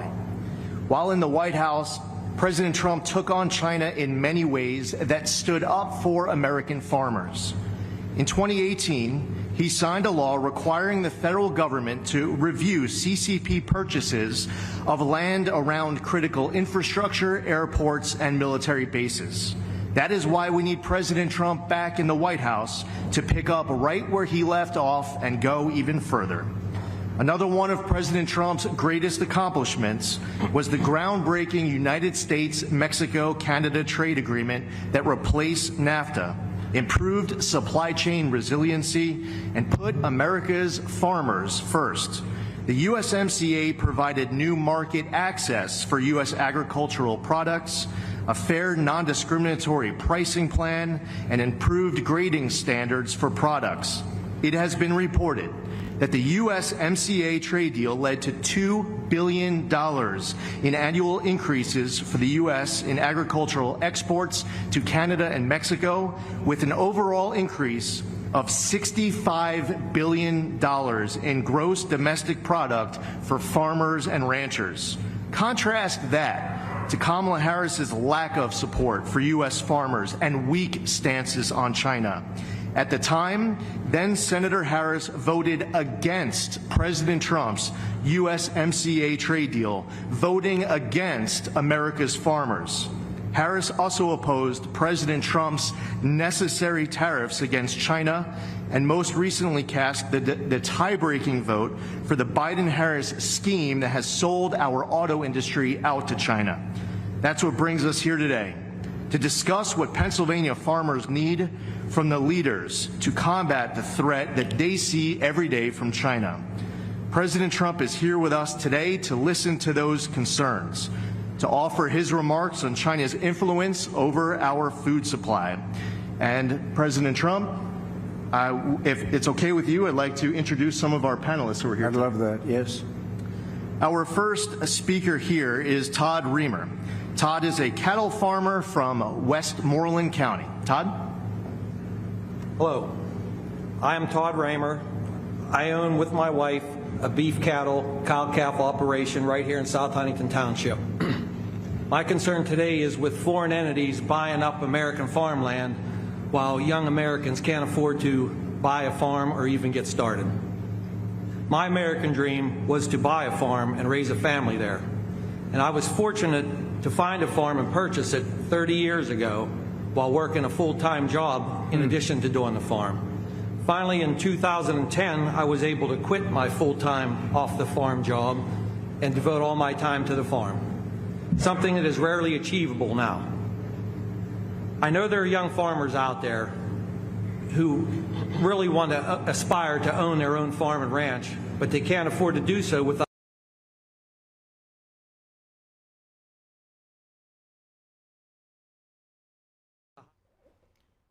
All right, that there is former President Trump speaking with some farmers and a former ambassador to Germany as well. Seems we have some audio issues. We'll just discuss a little in studio. So really a focus there today on protecting U.S. agriculture and farmland and farmers from Chinese influence and infiltration, really. It seems that way, contrasting his policies to what happened under the Biden administration.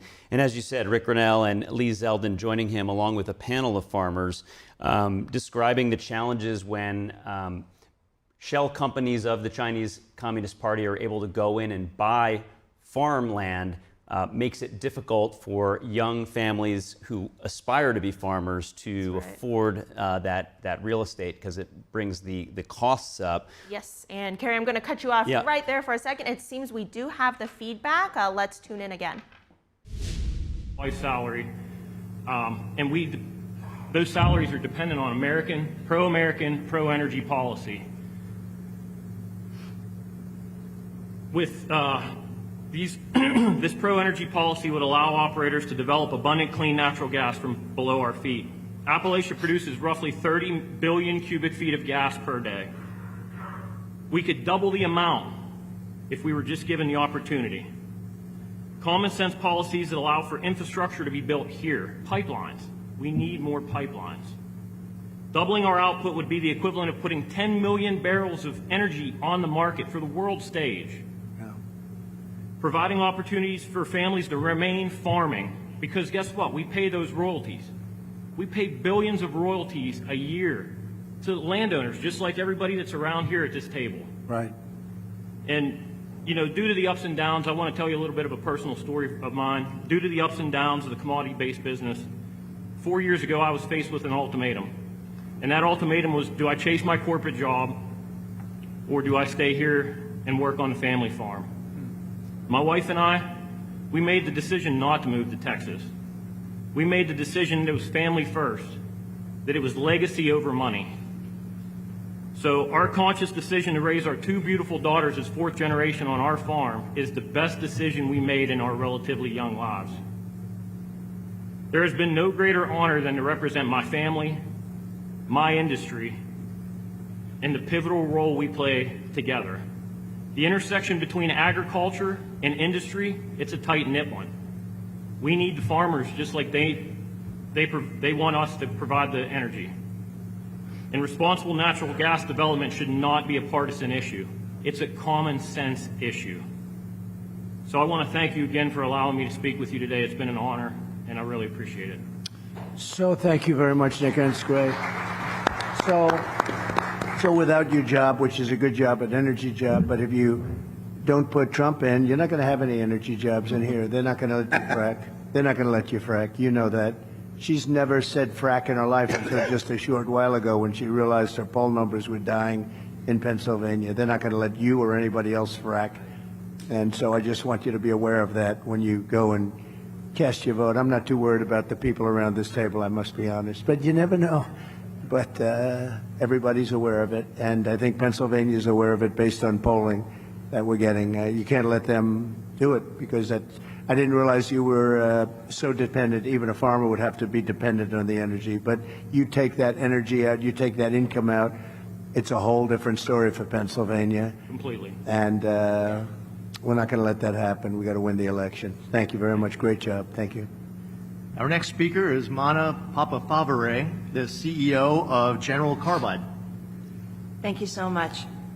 So again, my name is Mana Papafavare. I'm the president and CEO of General Carbide Corporation.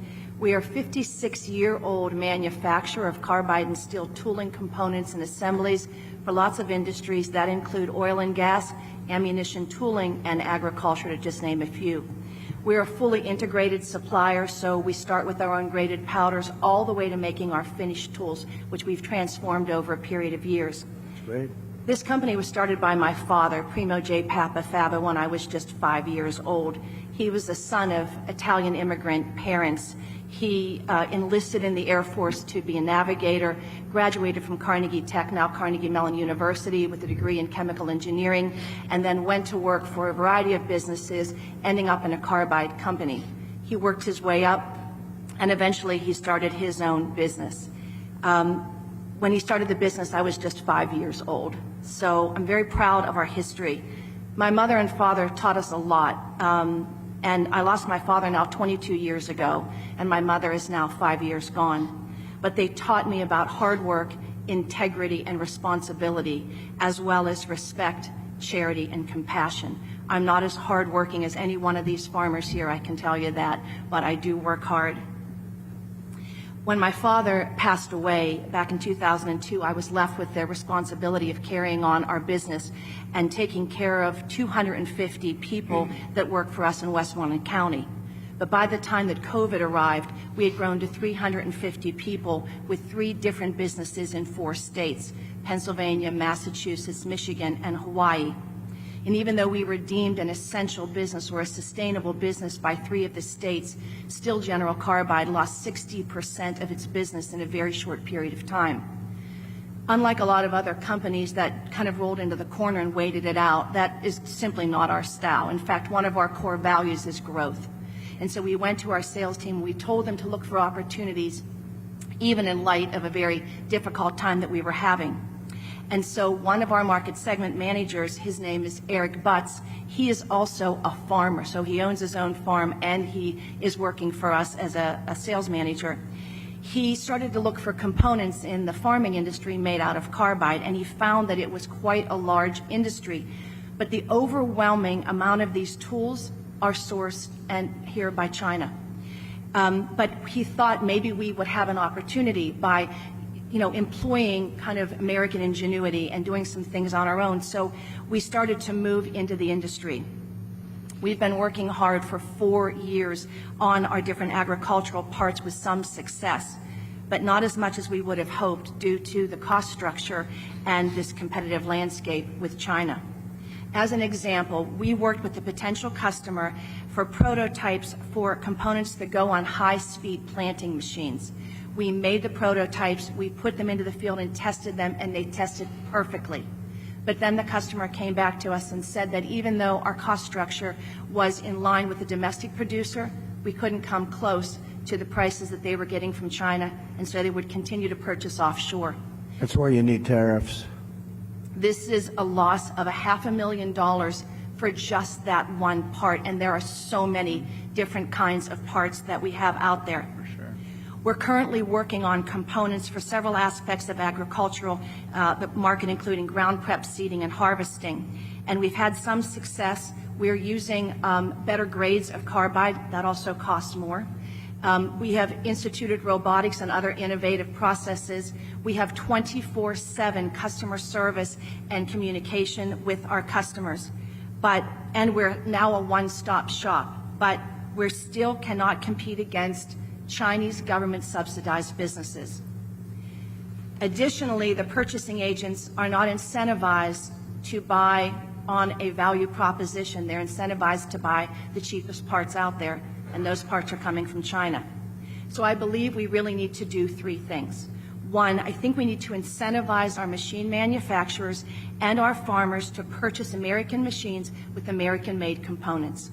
Secondly, I think we need a stronger stance on China. You said it, that it should cost more to purchase components from China, not just more to purchase the materials, which is what we're up against now. And thirdly, we need to do a better job incentivizing those in purchasing to think about the value proposition, longer running machines in the field. That's really what we need to think about. So to end, I believe in the strength of this nation, Mr. President, but I also believe that you and only you are going to be able to bring back our independence Amen. and prosperity. And the last thing that I want to say is... I agree. That's why you need tariffs. This is a perfect example. They undercut you, drive you out of business, and then they're going to put the price at double and triple. It's no different. It's been that way for hundreds of years. That's what they did with oil.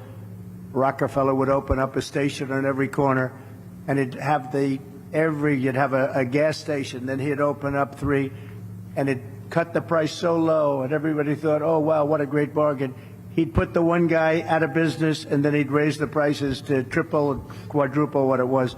That's the old way, and it's no different with China or anybody else. That's why you need tariffs. We level it off, and now people are starting to understand it. Actually, I was watching Howard Lutnick and John Paulson, 2 of the great geniuses of Wall Street, actually 2 of the most successful people on Wall Street, and they're big on tariffs. They're saying Trump was right all along, and I did it. But that's exactly why. They put you right out of business, and then they'll sell the same product, but they'll be double the price of what you are and make a fortune. That's what they want to do, yes. Among other things. Can you tell the story of your daughter? Yes, I'm sorry. The last thing I wanted to say is my hardest job is not running 3 businesses. It's actually being a mom to a daughter that is here with me today, Caroline Ray. She's 16 years old. Right there. Would you just raise your hand, honey, so that Mr. President can see? She's right there. She is not in school today, and she asked that she could be here and she could see you. I'm doing everything that I can to try to give her the truth every day. And I just wanted to say, and I told you that 8 years ago when you were running, and she was just 8 years old then, every night she would go to bed and I would kneel on the floor next to her bed and we would pray every single night for you.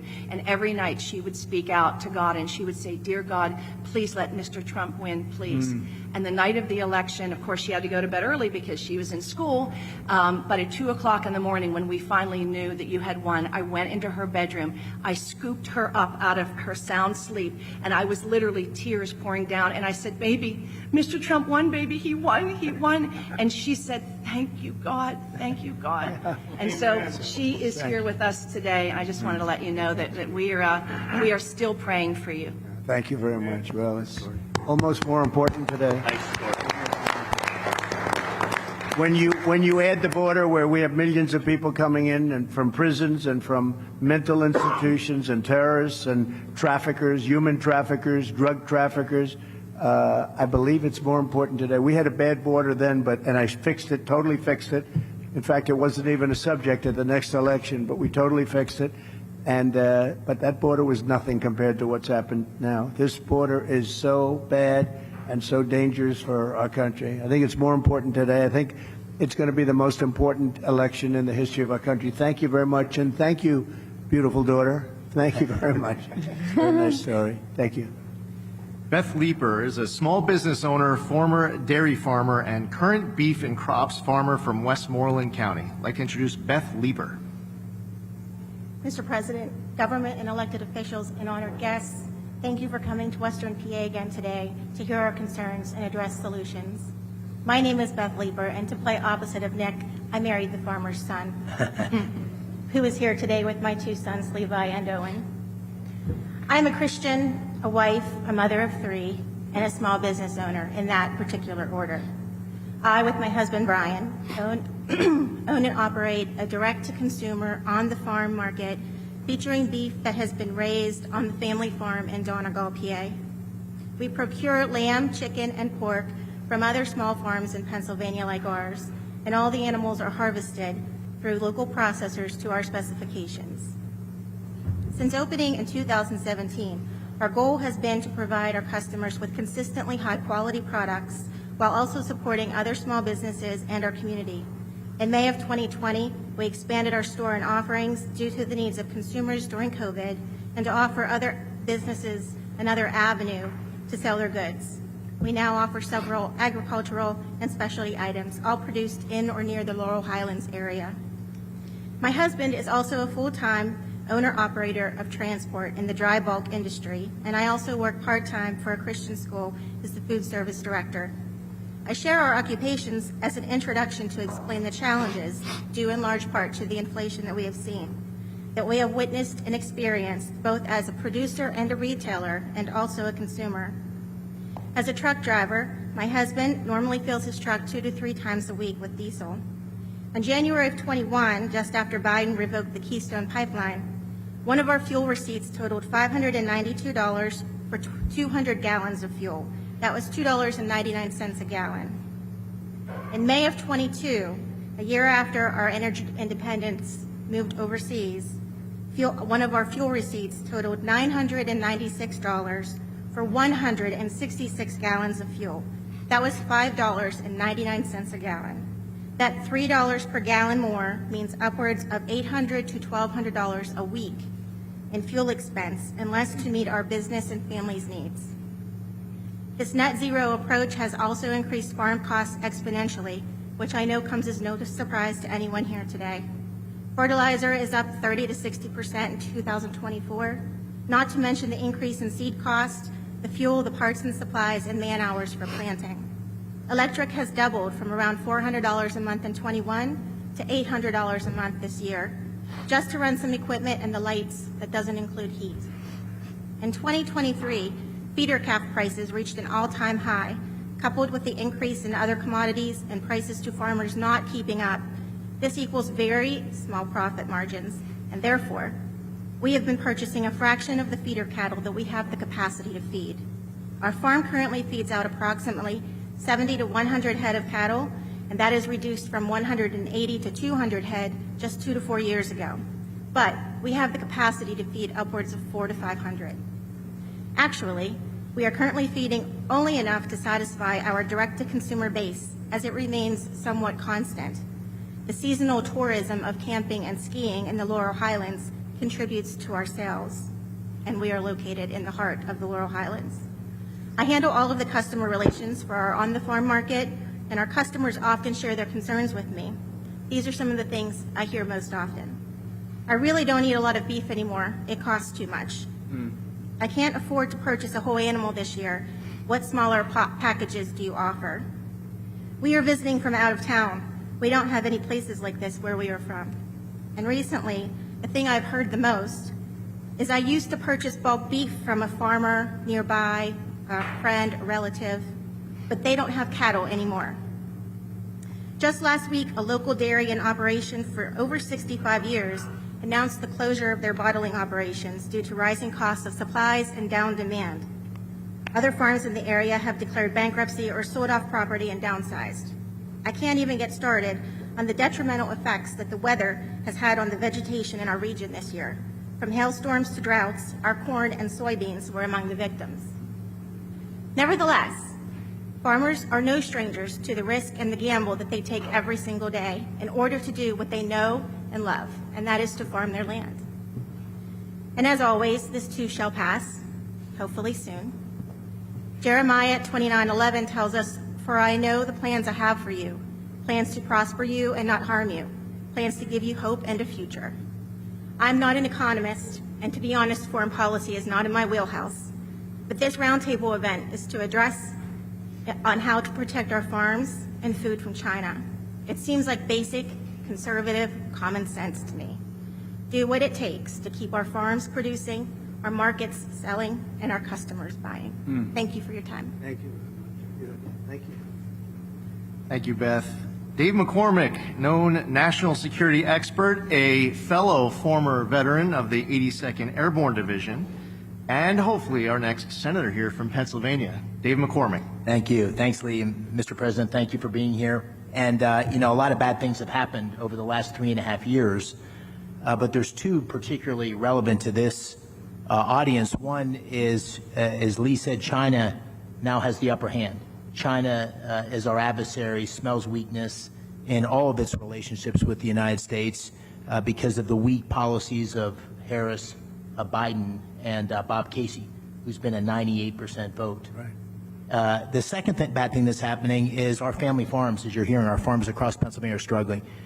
Agriculture is the biggest industry in Pennsylvania. We have 52,000 farms.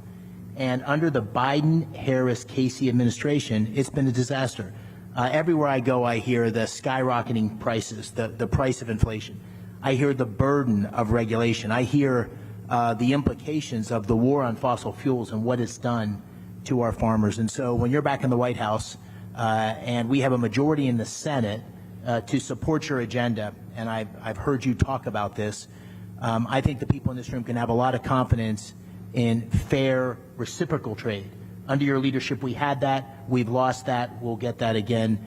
Under your leadership, we can make sure we reduce our dependence on China for semiconductors, for pharmaceuticals. We got to have food security, and the people in this room are the providers of food security, not just for Pennsylvania, but for America. You know, we got to stop this buying of farmland. It's going up dramatically. It hasn't hit Pennsylvania much yet, but nationally it's growing dramatically. It'll come to Pennsylvania too. I know you're going to stop that. And then finally, I'm so glad you said it, energy. I mean, the reason many of these family farms are still operating is because of the energy revolution, the royalties that come from the wells on their properties, the incomes coming from energy workers.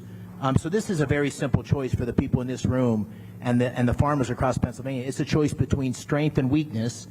It's a choice between common sense policies that get our economy back on track, create a balance in our relationship with China, get the upper hand again, and unlock our energy versus a radical liberal agenda under Harris and Casey, which will take our country further in the wrong direction.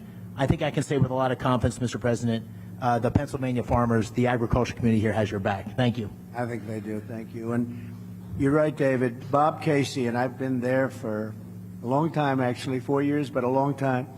He has done nothing for the farmer. He has not been there. He's 100% with the Biden vote, I guess just about 100% of the time. Bob Casey is not the right one. This gentleman right here, he's tough, he's smart, and he loves the farmer, and we're going to turn it around. But Bob Casey cannot help us. He has never done it. Not good for the farmer. So I think you probably learned that the hard way. Thank you very much, Dan. Thank you, sir. Darrell Becker is the Fayette County Farm Bureau president. This time I'd like to introduce Darrell Becker. Thank you. As Mr. Zeldin said, my name is Darrell Becker. I'm a 30-year Fayette County farmer who operates a beef, sheep, and hog farm with my wife, 2 adult children, and my son-in-law. And we have an intergenerational family. I have 3 of my grandkids live with me. It's wonderful.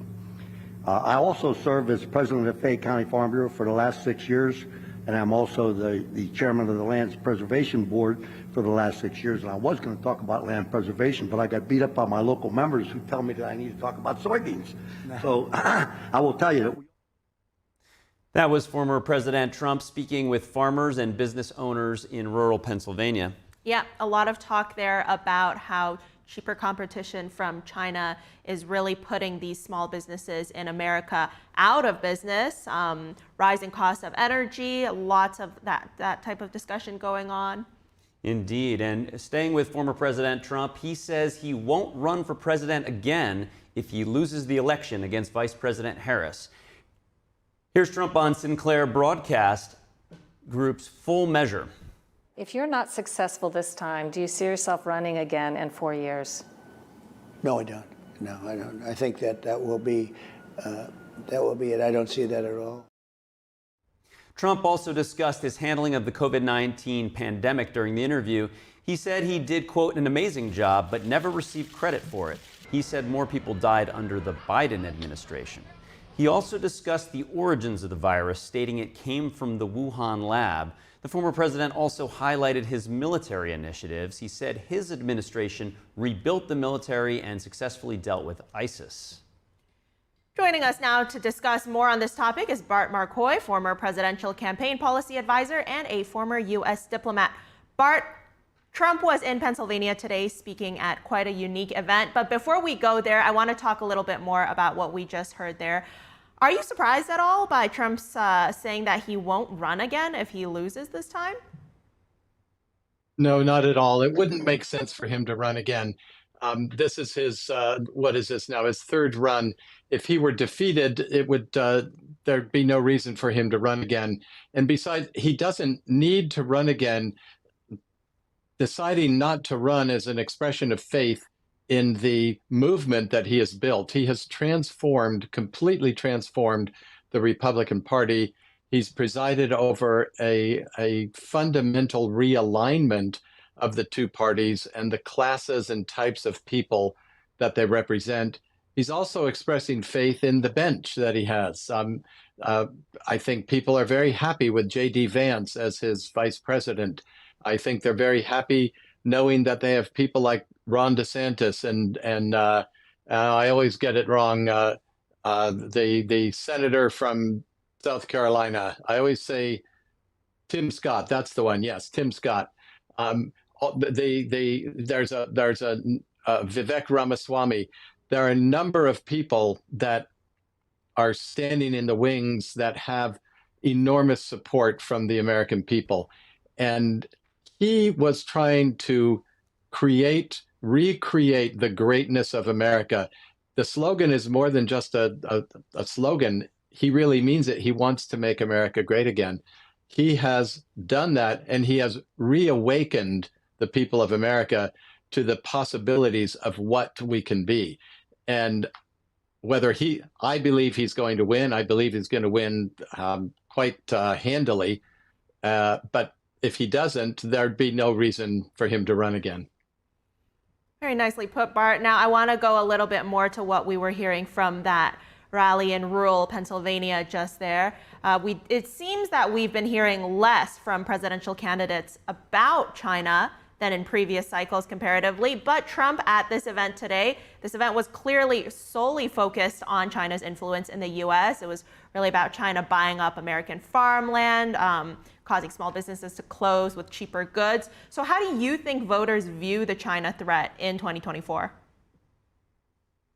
I think that voters are awakening to the threat from China. I think they're starting to understand that there's a spectrum of leftist interests that go all the way to the Chinese Politburo and then extend to really the Democrat Party. There's a unity of interest among leftists in the world, and China has taken over the world leftist movement. They have tremendous influence. They have enormous amounts of money. They use it to buy influence among political parties all over the world, and the Democrat Party is one of them. And they are using their money and their influence to buy up land and companies that most people in America know that Smithfield Foods was bought by China several years ago. It's the largest pork producer in America, probably the largest pork producer in the world, one unified company. But they don't know that China bought a much larger company, 10 times the size of Smithfield Foods, that specializes in intellectual property. It's seeds, it's agrochemicals, it's fertilizer, it's pesticides, it's herbicides. It's all of the things that make the green revolution in food production possible. China owns that. It was a $47 billion purchase. Nobody even talks about that.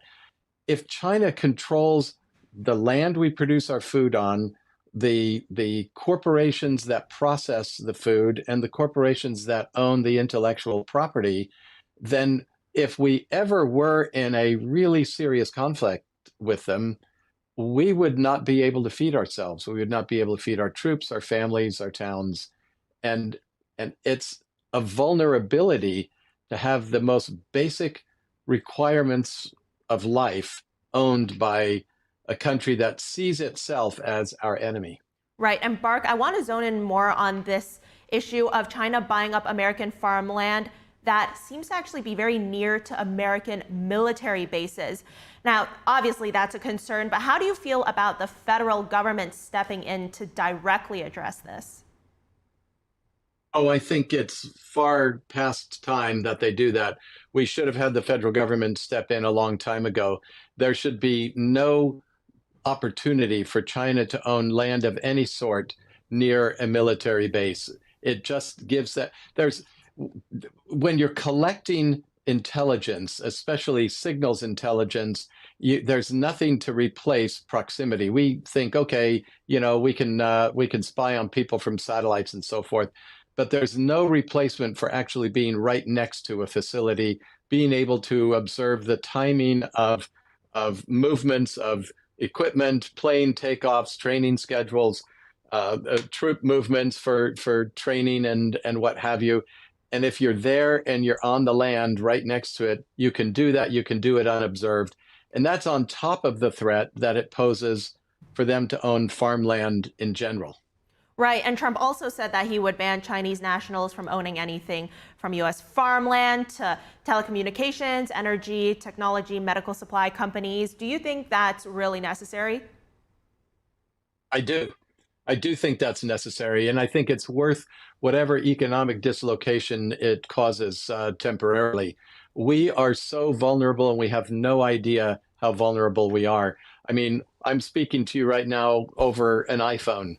My iPhone has components that were manufactured in China.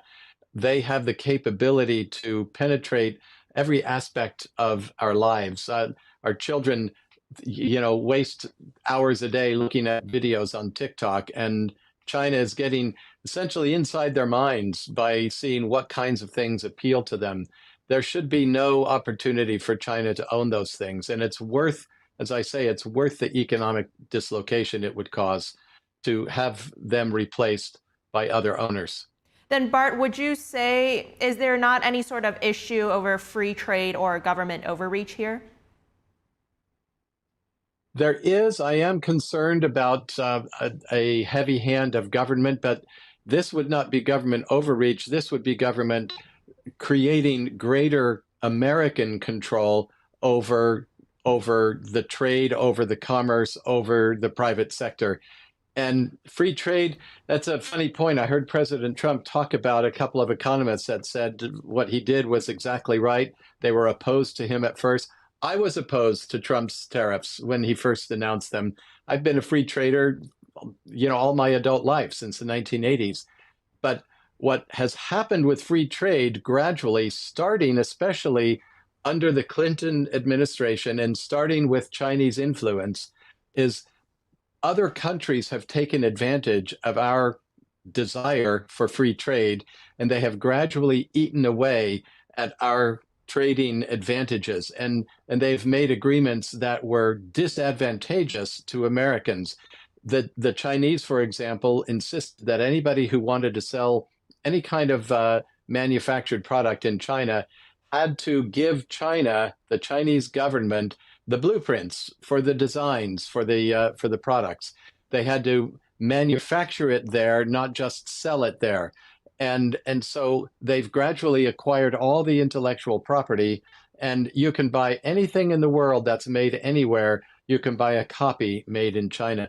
Most of the high fashion leather goods and other clothing goods that come out of Milan, the dirty secret there is that most of them are made by Chinese workers working in sweatshops that have been moved from China into Milan.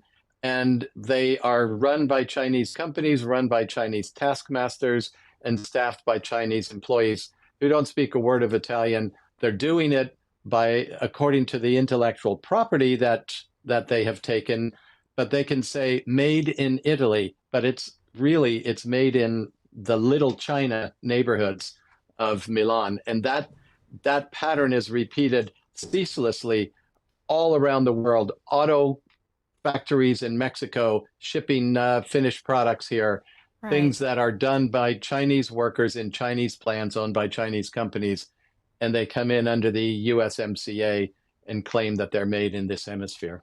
Right, clearly a very concerning issue here. Bart Marcois, former presidential campaign policy advisor and former U.S. diplomat. As always, thank you for joining us. Thank you. A Florida judge today decided that Ryan Wesley Ruth, the man who was accused of attempting to assassinate former President Trump, should remain in detention. That's right. NTD's legal correspondent Arlene Richards has the details.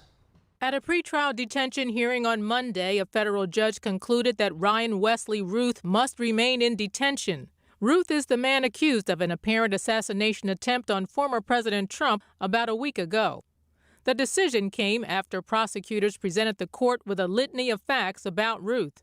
First, a letter they say was previously written by Ruth in which he states that he did in fact attempt to assassinate Trump, but that he failed. The letter was found in a box Ruth allegedly had dropped off at a civilian witness's home several months prior. It's unclear why he wrote the letter months before his attempt. Prosecutors say additional items contained in the box include ammunition, tools, a metal pipe, and various other letters. Ruth was spotted by a Secret Service agent pointing a rifle through the fence of Trump's West Palm Beach golf course. But he didn't fire any shots. Ruth was later charged with 2 firearm offenses after allegedly fleeing. In a statement, prosecutors told the court that Ruth was in the area of the course across multiple days in the month before he was arrested. They say agents found 6 cell phones in Ruth's vehicle. One of them had a Google search of how to travel from Florida to Mexico. Ruth also had a handwritten list of dates and venues where Trump has or was expected to appear in the lead-up to the 2024 presidential election. More serious charges could be brought in the case as the investigation continues. Arlene Richards, NTD News. Coming up, Shein and Temu's duty-free shipping model is being challenged.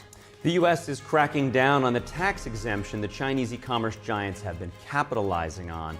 That and more after the break.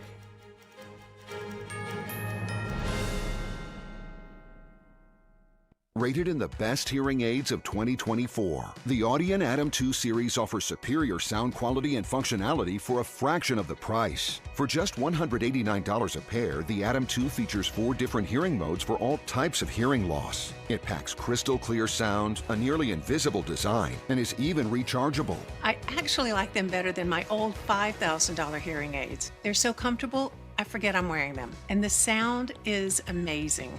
The Atom Pro 2 is our smallest hearing aid yet, featuring advanced background noise cancellation and is the world's first hearing aid with built-in UV cleaning that kills 99% of bacteria. I could not believe how my hearing and life changed without seeing a doctor or having a hearing test. Join over 500,000 happy customers today and get the hearing you deserve. Call 1-800-433-6359 or go to audionhearing.com to get your pair of Audion hearing aids starting at just $189. There's a whirlwind of emotion and activity going on in this painting. And there's chaos all around and threat from below. The wolves surrounding her, and they're anything but unmoved. They're moving all the time, and we sense that. But this little girl remains unmoved. She's in quite a perilous situation, but she's completely strong and serene, and she's actually meditating. It was very, very well liked because no matter what culture or what sort of walk of life you're from, I think people, they see it and they immediately understand what that energy, what that message is, and they're drawn to it because everybody kind of needs a little bit of that in their own life, of, you know, the steadfast calmness and something to hold on to. It's definitely an inner peace in the midst of something very chaotic. And for a lot of people right now, the whole world is very, very chaotic. So I guess that's another reason why so many people are very drawn to this.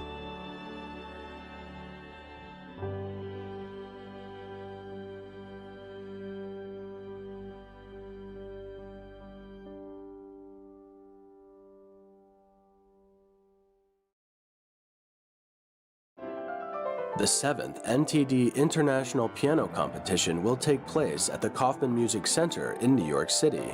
Pianists from around the world will come together to revive the great piano masterpieces. Join us on this uplifting journey.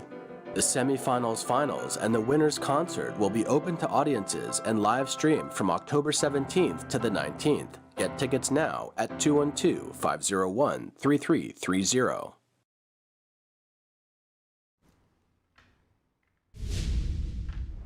Welcome to NTD Newsroom. I'm Fiona G. And I'm Carrie Dunst. A Florida judge today ruled that the man who allegedly attempted to assassinate former President Trump must remain in detention. That's right. Our legal correspondent has the details. Today, President Biden welcomes the president of the United Arab Emirates to the White House. Topics to be discussed include the Israel war, the Sudan civil war and humanitarian crisis, and artificial intelligence. Congress has 1 week to fund the government or face a partial shutdown 1 month ahead of a general election. The Biden administration is proposing a bold ban on key Chinese technology in U.S. vehicles, what that could mean for American automakers. A shipping showdown. E-commerce giants Shein and Temu have been capitalizing on duty-free deliveries into the U.S., but the Biden administration plans to close the loophole and collect.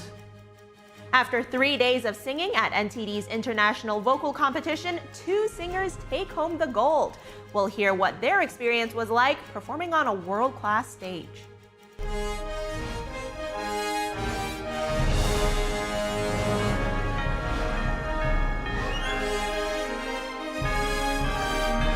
This is NTD Newsroom, live from our global headquarters in New York City. A Florida judge today decided that Ryan Wesley Ruth, the man accused of attempting to assassinate former President Trump, should remain in detention. NTD's legal correspondent Arlene Richards has the details. At a pretrial detention hearing on Monday, a federal judge concluded that Ryan Wesley Ruth must remain in detention. Ruth is the man accused of an apparent assassination attempt on former President Trump about a week ago. The decision came after prosecutors presented the court with a litany of facts about Ruth. First, a letter they say was previously written by Ruth in which he states that he did in fact attempt to assassinate Trump, but that he failed. The letter was found in a box Ruth allegedly had dropped off at a civilian witness's home several months prior. It's unclear why he wrote the letter months before his attempt. Prosecutors say additional items contained in the box include ammunition, tools, a metal pipe, and various other letters. Ruth was spotted by a Secret Service agent pointing a rifle through the fence of Trump's West Palm Beach golf course. But he didn't fire any shots. Ruth was later charged with 2 firearm offenses after allegedly fleeing. In a statement, prosecutors told the court that Ruth was in the area of the course across multiple days in the month before he was arrested. They say agents found 6 cell phones in Ruth's vehicle. One of them had a Google search of how to travel from Florida to Mexico. Ruth also had a handwritten list of dates and venues where Trump has or was expected to appear in the lead-up to the 2024 presidential election. More serious charges could be brought in the case as the investigation continues. Arlene Richards, NTD News. Former President Donald Trump says he won't run for president again if he loses the election against Vice President Harris. Here's Trump on Sinclair Broadcast Group's Full Measure. If you're not successful this time, do you see yourself running again in 4 years? No, I don't. No, I don't. I think that will be it. I don't see that at all. Trump also discussed his handling of the COVID-19 pandemic during the interview. He said he did, quote, an amazing job, but never received the credit for it. He said more people died under the Biden administration. He also discussed the origins of the virus, stating it came from the Wuhan lab. The former president also highlighted his military initiatives. He said his administration rebuilt the military and successfully dealt with ISIS. Continuing with the former president, Trump is back in Pennsylvania today. He's attending a policy roundtable in Smithton before hosting a rally in Indiana County. His running mate, Senator J.D. Vance, has 2 events scheduled in Charlotte, North Carolina. Meanwhile, second gentleman Doug Emhoff is campaigning for Vice President Harris. He'll participate in 2 events in San Antonio. Vice President Kamala Harris returned to Washington, D.C. after a very fruitful fundraising event in New York City. She told reporters she'll be speaking more about her economic plan in a talk this week. NTD's Jason Blair has the latest. Vice President Kamala Harris spoke briefly with reporters after arriving at Joint Base Andrews on Sunday. She said she plans to give a speech this week to outline her vision for the economy. In short form, is about what we can do more to invest in the aspirations, the ambitions, and the dreams of the American people while addressing the challenges that they face. It hasn't been confirmed when or where the talk will be, but Harris does have a campaign event scheduled for Pittsburgh, Pennsylvania on Wednesday. And a Harris campaign official told the media Sunday that the New York City fundraiser was Harris's biggest single fundraising event of her campaign, raising $27 million. It's showing that there's a lot of support for our message and what we need to do. Harris also told reporters she wants another debate with former President Donald Trump. The voters of America deserve to hear the conversations that I think we should be having on substance, on issues, on policies. What's your plan? What's my plan? And Harris joined President Joe Biden to meet with the president of the United Arab Emirates on Monday. It's reported they were expected to have discussed numerous topics, from the Israel-Hamas war, escalating tensions in the Middle East, to cooperation on artificial intelligence. Harris also met with the president of the United Arab Emirates in a separate meeting. Reporting in Washington, D.C., Jason Blair, NTD News. Today, President Joe Biden is hosting the president of the United Arab Emirates. The visit is expected to include talks on the Gulf states' plans for artificial intelligence, as well as de-escalating tensions between Israel and Hezbollah. Our countries have a strategic partnership rooted in decades of close cooperation and friendship, and I welcome the chance to open a new chapter. UAE is a nation of trailblazers, always looking to the future, always making big bets, and there's something our countries have in common and our people have in common. The UAE is a wealthy oil producer and a longtime security partner of the U.S. The Middle Eastern nation is hoping for greater access to American technology to build up its own advanced tech industry. The state-backed technology company G42 has already secured a $1.5 billion investment from Microsoft. However, the U.S. has raised concerns about the UAE's close relationship with China. Washington has placed restrictions on American technology exports to the UAE and to other Middle Eastern countries over worries that it could be shared with Beijing. Biden added that Lebanon and Gaza would be another focus of his discussions with the president of the UAE. Today is the second day of the Summit of the Future at the United Nations. The UN Secretary General is meeting with European officials, discussing global issues such as wars in different countries. Antonio Guterres met with the European Council President and the EU High Representative at the UN today. They exchanged views on the situation in Afghanistan, the Middle East, and the war in Ukraine. Also during the summit, the United Nations General Assembly adopted a Pact for the Future. It's branded as a step towards more effective and inclusive multilateralism. The agreement came after 9 months of negotiations. The pact was adopted without a vote at the start of the two-day summit. Speaking on the sidelines of the UN Assembly, Secretary of State Antony Blinken is hosting a meeting of G7 ministers on furthering support for Ukraine's energy needs. That's as Kyiv continues to defend itself against Russia with winter approaching. Ukrainian President Volodymyr Zelensky is in the U.S. He's here to attend the UN General Assembly. He'll also visit Washington later this week. Zelensky wants partners to help Ukraine achieve what he called a shared victory for a truly just peace. He says this fall will determine the future of the war against Russia. The Ukrainian president also traveled to Pennsylvania. He met with Governor Josh Shapiro, as well as with Senator Bob Casey and Congressman Matt Cartwright. The state is home to a munitions plant in President Biden's hometown. The plant in Scranton is a key producer of 155mm artillery shells. Zelensky says Ukraine is doing everything it can to gain weapons and use diplomacy. He says partners need to work together to force Russia into peace. President Biden and Vice President Harris will meet separately with Zelensky to hear his plan on Thursday. Israel fired missiles into Lebanon today. This morning, it warned civilians there to leave areas where Hezbollah weapons are stored. Israel said these sites would be the target of its attack.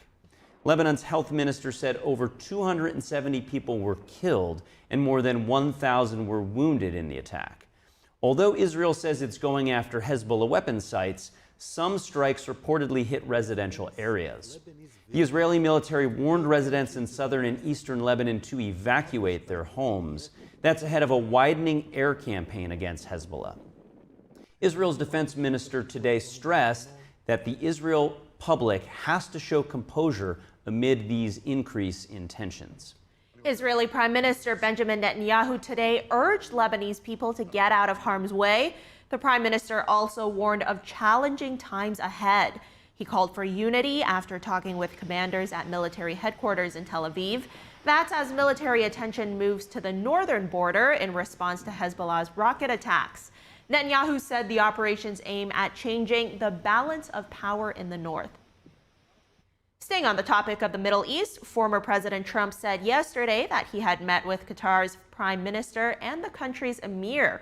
The meeting took place at Trump's Florida resort, and the former president wrote on social media that the emir, Sheikh Tamim, has proven to be a great and a powerful leader. Trump also said that Qatar has been advancing on all levels at record speed. Trump wrote that the emir is someone who strongly wants peace. The former president says the two had a strong relationship during his time in the White House. All right, coming up, the U.S. is putting on the brakes on vehicles connected to China and Russia over national security concerns. That's right, a proposed ban on software and hardware in vehicles. Shein and Temu's duty-free shipping model is being challenged. The U.S. is cracking down on the tax exemption the Chinese e-commerce giants have been capitalizing on. That and more just after the break.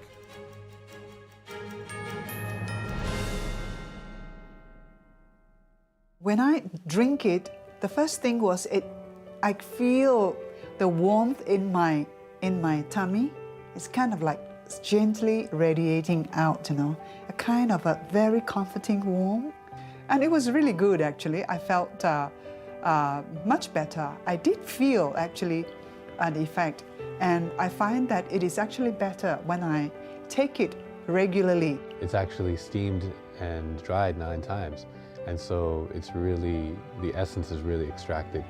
Then the second time I tried it really like on an empty stomach and just 2 teaspoons of it, and over a few times. And wow, that was a big difference, because suddenly I could feel, wow, I was very good energized. I didn't have to eat. I could work outside in the garden for a couple of hours, and I still felt very well. And I was impressed by that. So I think it's a good product.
we are taught, you don't talk about your problems with nobody because you could get in trouble. And I've been through a lot. Anxiety, depression, sexual assault. When I decided to get help, my life changed. And the mental health box, that was one of the big tools. Accepting help means that we are allowing somebody to bless our life. It's freeing. We got stronger together. Love your mind. Life doesn't always give you time to change the outcome. Prediabetes does. With early diagnosis, prediabetes can be reversed. Take the 1-minute prediabetes risk test today. Go to doihaveprediabetes.org.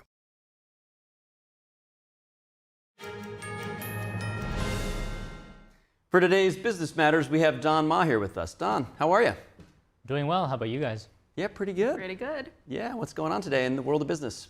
Right, so let me start off with this. Sneakers chain Foot Locker is training for a comeback without Nike leading the team. So Foot Locker was the world's largest retailer of athletic footwear and apparel, according to a 2002 Forbes report. Nike accounted for 75% of the products sold at stores during the 2010s. Foot Locker was not prepared when consumers switched to online shopping, though, during the pandemic, and Nike also updated its strategy to direct-to-consumer sales and started prioritizing products for Foot Locker's competitors, Dick's Sporting Goods and JD Sports. So Foot Locker's new CEO has outlined a turnaround plan. It includes better marketing, a new real estate plan, a revamped loyalty program as well, and an emphasis on online sales. Meanwhile, California is banning all plastic bags at grocery stores. Governor Newsom signed a new law Sunday. So thin plastic bags were already banned, but consumers would still buy bags made out of thicker plastic and reuse them. But lawmakers who supported the bill said this was not happening and said that these bags were ending up in the trash as well. So the latest ban was passed last month and is now set to go into effect. Starting in 2026, customers who don't bring their own bags to the store will only be given the option of a paper bag. And thousands of hospitality workers went on strike in San Francisco yesterday. They demanded better wages and protested staff cuts made during the pandemic. Workers from hotels like Hilton Union Square, Palace Hotel, Westin St. Francis, and Grand Hyatt participated. They cited a 50% reduction in workforce that led to heavier workloads. The 24-hour protest involved around 1,500 workers marching in shifts. Many workers shared experiences of increased duties without fair compensation. They're determined to fight for improved conditions. And investment firm Monroe Capital says it plans to launch a $1 billion fund for smaller auto suppliers transitioning into electric vehicles. The White House says the fund, called the Drive Forward Fund LP, will provide low-cost capital for small and medium-sized manufacturers to refinance and diversify. It's going to be backed by government-guaranteed loans through a Small Business Administration license. The U.S. Treasury has also announced a $9 million grant for the Michigan Auto Supplier Transition Program. It's for helping companies finance EV components. Now, House Republicans have unveiled their Plan B to avoid a government shutdown after failing to pass a 6-month continuing resolution last week. Our Washington correspondent Luis Martinez has more details on Speaker Johnson's new proposal. Speaker of the House Mike Johnson's new proposal to avoid a government shutdown would extend current levels of government funding through December 20th of this year, pushing the funding battle over to a lame duck session of Congress after the general election. Democratic Minority Leader Hakeem Jeffries praised the new proposal in a statement. According to Jeffries, the continuing resolution currently under consideration is now consistent with the spending levels agreed upon in the Bipartisan Fiscal Responsibility Act. It is also devoid of any partisan right-wing policy. Some House Republicans are against the December deadline or considering any major legislation during a lame duck session of Congress. But I'll take some level of reform, but I'm not going to take no reform. It's also particularly bad to kick this into December. It's a lame duck where there's maximum level of unaccountability for elected officials. I think it's a terrible idea to go to December. Other House Republicans are against a continuing resolution altogether and would rather see government spending levels reduced. Would you be willing to vote for a clean CR? No, I'd like to vote on a budget. We've been up here all year. 30 years we haven't done a budget. We haven't, and it's what we're constitutionally mandated to do, and we don't do it. The proposed plan would also add $231 million to the Department of Homeland Security's budget for the protective operations of the Secret Services during the presidential campaign and national special security events. Government shutdowns don't help anybody. They actually cost more money. There's no savings there. So to me, this is not a function of saving money, and it would be the height of stupidity to shut the government down just before an election. In the last 50 years, Congress has only properly passed all 12 appropriation bills on 4 separate occasions. In the last decade, Congress's inaction has already caused 3 government shutdowns. Reporting from Washington, D.C., Luis Eduardo Martinez, NTD News. And it looks like Chinese and Russian vehicles will be taking an exit on American roads under a ban proposed by the U.S. Commerce Department. The planned regulation would prohibit key software and hardware in connected vehicles. Commerce Secretary Gina Raimondo said this is strictly about national security. She said software built by foreign adversaries could be used for surveillance or be controlled remotely. The software ban would go into effect for 2027 car models, followed by a hardware ban for 2030 models. And a group representing major automakers warned that hardware and software changes would take time. Fast fashion from China could see a slowdown. The Biden administration is cracking down on duty-free shipping for cheap products from China. President Biden is trying to stop foreign companies from avoiding tariffs by claiming their goods are worth less than $800. China-founded e-commerce platforms Shein and Temu benefit from these de minimis exceptions. Shein says that it makes import compliance a priority. A nonprofit that tracks lobbying reports that Shein has already spent $2 million this year on U.S. federal lobbying efforts. Temu appears to have another strategy, focusing on users outside of the U.S. Data indicates that fewer Americans made purchases on Temu this year. And artificial intelligence that sounds like you may have been trained by your own words. Different social media platforms have already started using content posted by users to train AI models. LinkedIn and X allow users to opt out, but they have to go into their settings and update their privacy preferences. Snapchat is more of an opt-in case. Its My Selfie feature turns selfies into AI-generated images. Its terms of service then allows Snapchat to use those images, even to create AI-generated ads with users' faces. And as for Reddit, any and all public posts are fair game. Similar for Meta, public Facebook and Instagram content may be used to train its AI system. Now, India's Prime Minister Narendra Modi said the country was committed to the ethical and responsible use of artificial intelligence during a meeting with the top leadership of technology giants in New York. Modi met with 15 tech and pharmaceutical chief executives. That's including the Adobe's CEO, Google's CEO as well, and don't forget AMD's CEO and NVIDIA's CEO. The top leaders after their meeting with Modi said it was an exciting time to partner with India, hailing Modi's Make in India initiative. This meeting was in line with Modi's agenda of deepening ties with the U.S. tech sector and the U.S. tech sector and inviting them to India for investment. Now, in Australia, the consumer watchdog accused the country's 2 largest supermarket chains of misleading shoppers about discounts on hundreds of products in lawsuits filed today. And this is tightening pressure on the sector amid a cost of living crisis. Take a look. Australia is suing its 2 largest supermarket chains for allegedly misleading shoppers about discounts on hundreds of items. The country's competition watchdog filed separate lawsuits against Coles and Woolworths on Monday for breaching consumer law. The chair of Australia's Competition and Consumer Commission, Gina Cass-Gottlieb, says the discount prices appeared to be an illusion. We allege that Woolworths and Coles offered the products at regular long-term prices for 6 months or more, then increased the price for a short period before placing the products on the Woolworths Prices Dropped promotion or the Coles Down promotion at prices higher than or the same as the prior regular price. The ACCC says it's seeking unspecified penalties. It did say that potential fines for breaches of consumer law can hit either the equivalent of 34 million US dollars, 30% of turnover during the wrongdoing, or 3 times the benefit gained. Woolworths said in a statement it will review the Commission's claims and continue to engage with it. Coles said it takes compliance with Australian consumer law seriously and would defend the case. The allegations against the supermarket brands come as Australians deal with the cost of living crisis with rising interest rates, housing prices and energy bills. On Monday, Prime Minister Anthony Albanese said that if the allegations are true, they are completely unacceptable.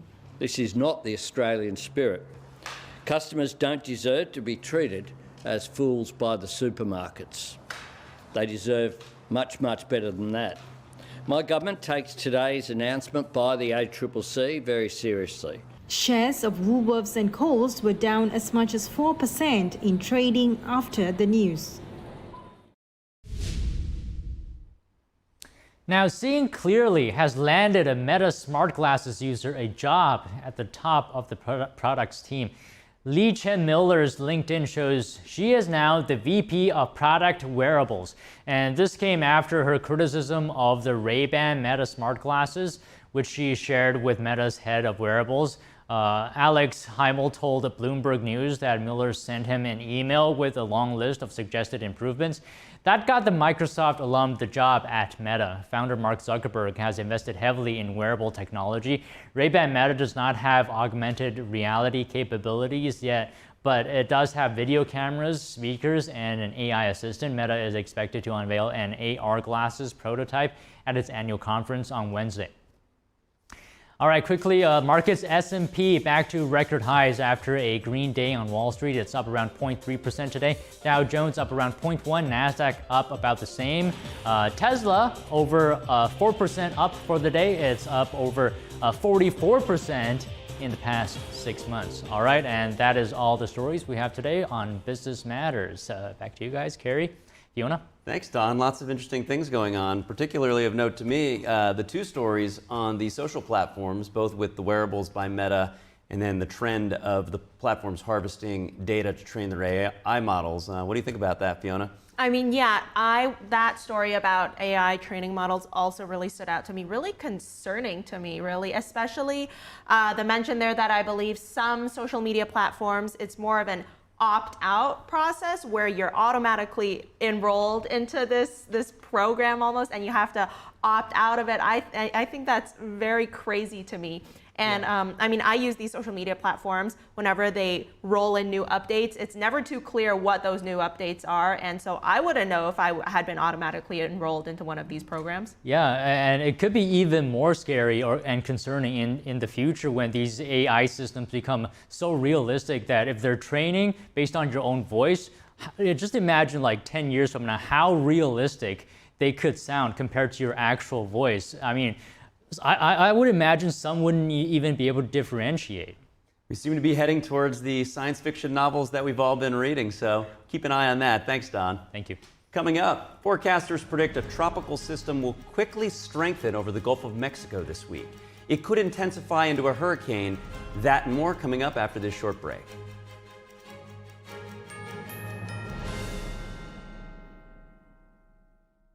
Hi, I'm Caleb, and this is my story. I was born with osteogenesis imperfecta, or brittle bone disease. I have broken my bones almost 200 times, and I have had 11 surgeries.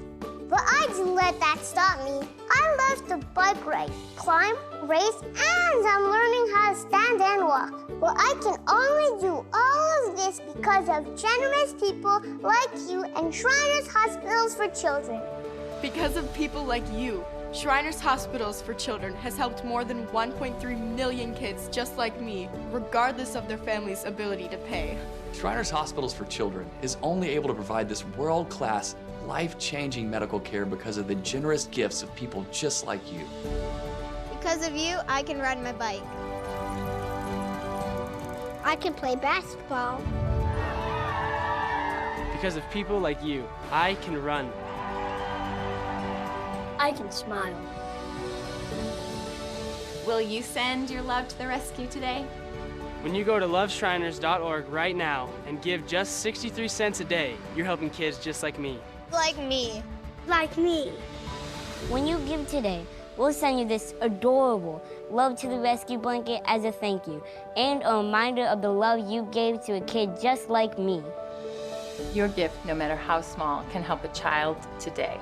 This is your moment to make a difference. When you pick up your phone, I know you have it right there, and call to give. You're helping kids like me. Thank you. Thank you. Gracias. Thank you. Please call or go online now. If operators are busy, please call again or give right away at loveshriners.org. Your gift makes a difference. Thank you for giving.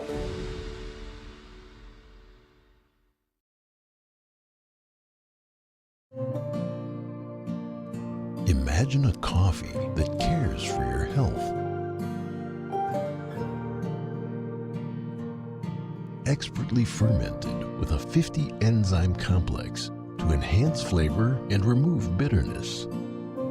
Small batch roasted to a decadent medium dark, resulting in a brew that is gentle on digestion, low acid, and up to 90% less caffeine than regular coffee.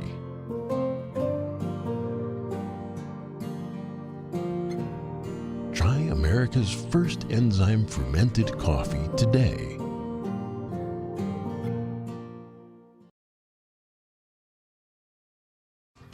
Adopting you was the best decision in our life.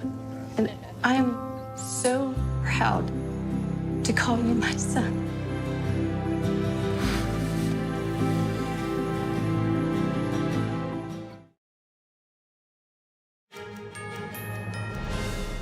Welcome back to Newsroom. Some victims in the Alabama shooting had criminal records. Police said today they may have been targeted in a murder-for-hire scheme. A lot of things still developing. We believe that approximately over 100 shell casings were collected, along with numerous other pieces of evidence. We're currently reviewing video surveillance and other things. Also, just to the victims and to the victims' family, just our heartfelt condolences go out to them. Shooting occurred in Birmingham on Saturday. 4 people were killed and 17 were injured. 3 of the 4 victims have been identified, and they are all Alabama residents. The 4th man killed has not been immediately identified. Police are working with the FBI and other agencies to investigate, and they're urging anyone with information to come forward. Authorities believe the shooters were carrying out a hit on one person. They think the other victims were simply caught in the crossfire. Detectives say they're still trying to figure out who the intended target was. They said more than 100 shell casings were recovered at the scene. Police believe the shooters used an illegal device to increase the gun's rate of fire. The Pentagon said today that the United States is sending a small number of additional troops to the Middle East, given the escalating tensions between Israel and Lebanon's terrorist group Hezbollah. They declined to specify the precise number or mission of the deployed forces. Israel is shifting its focus right now to its northern frontier after nearly a year of conflict with the terrorist group Hamas in Gaza. Hezbollah, which is a close ally of Hamas, has been firing rockets into Israel in support of Hamas. Today, Israel's military struck Hezbollah positions in southern Lebanon. The Biden administration is working to contain the conflict in Gaza, repeatedly urging for a diplomatic resolution to the Israel-Lebanon border tensions. Experts are questioning whether Iran, a key supporter of Hezbollah, will remain on the sidelines if the group's survival is threatened. They also warn that U.S. troops stationed across the Middle East could be targeted if a regional war escalates. This morning, Israel warned Lebanon civilians there to leave areas where Hezbollah weapons are stored. Israel said these sites would be the target of its attacks. Lebanon's health minister said over 270 people were killed and more than 1,000 were wounded in the attack. Although Israel says it's going after Hezbollah weapon sites, some strikes reportedly hit residential areas. The Israeli military warned residents in southern and eastern Lebanon to evacuate their homes. That's ahead of a widening air campaign against Hezbollah. Israel's defense minister today stressed that the Israeli public has to show composure amid the increase in the tensions. Israeli Prime Minister Benjamin Netanyahu today urged the Lebanese people to, quote, get out of harm's way now. The Prime Minister also warned of challenging times ahead, calling for national unity after talking with commanders at Israel's military headquarters in Tel Aviv. That's as military attention moves to Israel's northern border in response to rocket attacks from the Hezbollah terrorist group in Lebanon. Netanyahu said the operations aim at changing the balance of power in the north. The Biden administration is proposing a ban on Chinese and Russian technology that are used in U.S. cars. That's right. They're warning that foreign adversaries can control your car, spy on you, and even cause an accident. NTD's Washington correspondent Jack Bradley has the details. Coming out of the White House today, the Biden administration is proposing a ban on Chinese and Russian software and hardware in U.S. cars. Now, this is due to national security concerns, as these cars can be remotely manipulated. According to the U.S. Secretary of Commerce, Gina Raimondo, Chinese or Russian actors can shut down or take control of multiple vehicles, causing crashes or blocking roads. Now, there's also a privacy concern here. These cars take in a lot of information through their sensors, cameras, microphones, and GPS tracking. And this can all be accessed by these foreign adversaries. Raimondo says that now there aren't that many Chinese or Russian cars on our roads. Now, the Biden administration's executive order would ban components such as Wi-Fi, Bluetooth, and automated driving systems from China and Russia. Now, this comes after last week's surprise pager explosions targeting Hezbollah terrorists, which goes to show how lethal technology can be used and hidden from the public. And over the weekend, President Biden met with leaders from India, Australia, and Japan in Delaware. He said on a hot mic to the leaders that the Chinese regime is testing the so-called Quad group with its aggression in the Indo-Pacific. China continues to behave aggressively, testing us all across the region. And it's true in the South China Sea, the East China Sea, South Asia. The leaders ended their meeting by announcing the first ever joint Coast Guard exercise between the four countries. And later today, President Biden is meeting with world leaders at the UN for their annual summit in New York. Now, the leaders of China and Russia will skip it again, sending high-ranking ministers instead. UN Secretary General Antonio Guterres has praised the Chinese regime's Belt and Road Initiative, which builds infrastructure projects in third world countries to gain global economic and military dominance. Now, the United States officials have condemned the Belt and Road Initiative projects for leaving many African countries with billions in debt and Chinese military installations in their backyard. Reporting from Washington, D.C., Jack Bradley, NTD News. Closer ties between communist China and Russia have been a goal for the Chinese regime. That's according to Malcolm Chalmers, Deputy Director General of the defense think tank, the Royal United Services Institute. He spoke to NTD at the UK's Labour Party conference.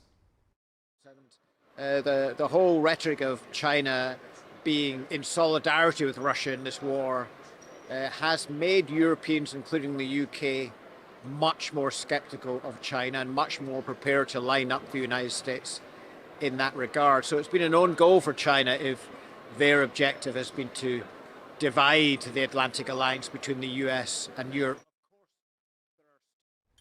He says while China hasn't been providing large-scale supplies of arms and military equipment directly to Russia, they've provided a market for Russian exports, as well as key components that Russia needs to build more weapons.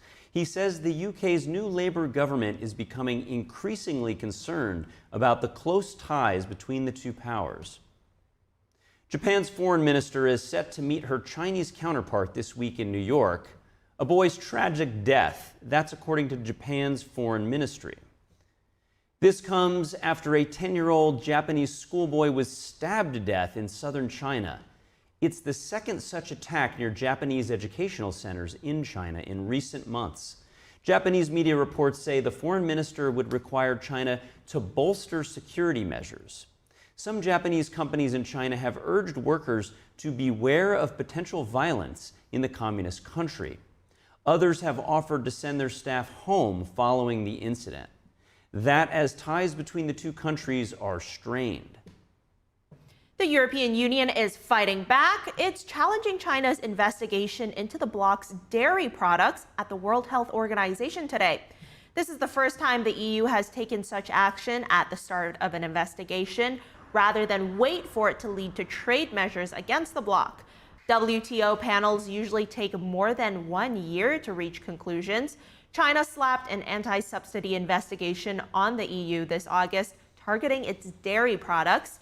This came after the bloc imposed duties on Chinese electric vehicles, following President Biden's decision to hike tariffs on Chinese EVs to 100%. China also has ongoing anti-dumping investigations into EU brandy and pork.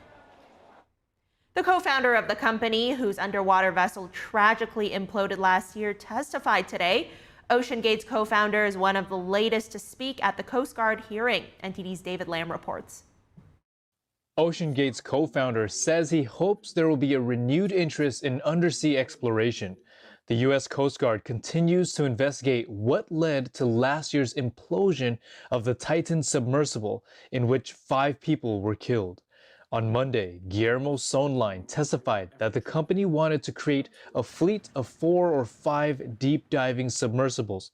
The plan was for each sub to transport 5 people to a depth of 19,000 feet. Neither Stockton nor I were ever driven by tourism. We were never motivated by going somewhere that people had already been before. Well, the reason we got into this was because we both wanted to explore. Sonline said OceanGate used carbon fiber in the Titan's construction for its lightweight properties. He launched the company in 2009 with the late CEO Stockton Rush and left in 2013. In June 2023, 5 people, including the CEO, boarded the experimental vessel on a deep-sea dive to see the Titanic at the bottom of the ocean. When the sub imploded, all 5 were confirmed dead. The Titan's wreckage was found about 1/3 of a mile from the bow of the Titanic. Testimony from last week's hearing claimed the CEO prioritized profits over safety. Sonline was not involved in the Titan's development. The public hearing is set to continue for the rest of the week. David Lamb, NTD News. Forecasters expect a tropical system to rapidly intensify over the record warm Gulf of Mexico this week and eventually become a hurricane. For now, the National Hurricane Center has dubbed it Potential Tropical Cyclone 9. It could strengthen into Hurricane Helen. Hurricane and tropical storm watches will most likely be issued for the U.S. Gulf Coast in the coming days. Forecasters show a potential landfall in Florida's Big Bend region, but anyone from Florida's Gulf Coast all the way to eastern Louisiana should be on alert this week. The storm would be the 4th hurricane to make landfall in the U.S. just this year, following Hurricanes Beryl, Debbie, and Francine. When we come back, after 3 days of singing at NTD's International Vocal Competition, 2 singers take home the gold. We hear what their experience was like performing on a world-class stage. Stay tuned.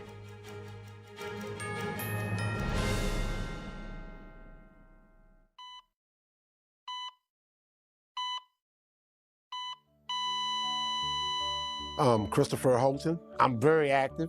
I try to get 6 miles in a day, at least walking. I thought I had clean mental health. It was a Saturday morning. Normally I go for my normal walk. With no warning, Chris suffered a near-fatal heart attack. But thankfully, Brian Buckley, a bystander, saw him collapse and rushed to help. He did this big gasp for air and then just stopped, and we completely saw his eyes glaze over. And I see his pulse is fading fast and is about to go out. So I start off CPR. It's like I went into autopilot.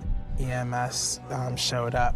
They pulled out the AED, things that sink in your moment in your gut where you're just like, come on, make it. Because of the CPR training that Brian received, Chris did make it and didn't die on the trail that day. CPR training provided by the American Heart Association. This could not happen without monthly donations from friends like you. Call or go online to helpheart.org with your gift of only $19 a month, just 63 cents a day.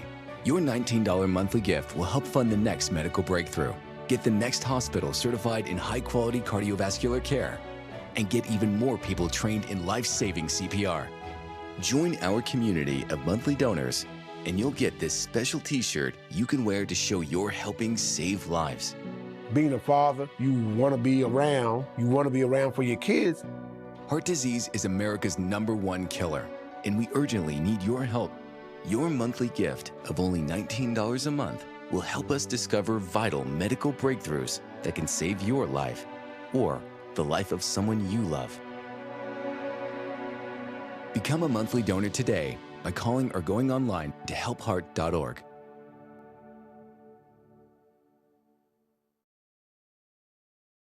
When I drink it, the first thing was I feel the warmth in my tummy. It's kind of like gently radiating out, a kind of a very comforting warmth. And it was really good, actually. I felt much better. I did feel, actually, an effect. And I find that it is actually better when I take it regularly. It's actually steamed and dried 9 times. And so it's really, the essence is really extracted. Then a second time, I tried it really like on an empty stomach and just 2 teaspoons of it, and over a few times. And wow, there was a big difference, because suddenly I could feel, wow, I was very good energized. I didn't have to eat. I could work outside in the garden for a couple of hours, and I still felt very well. And I was impressed by that. So I think it's a good product.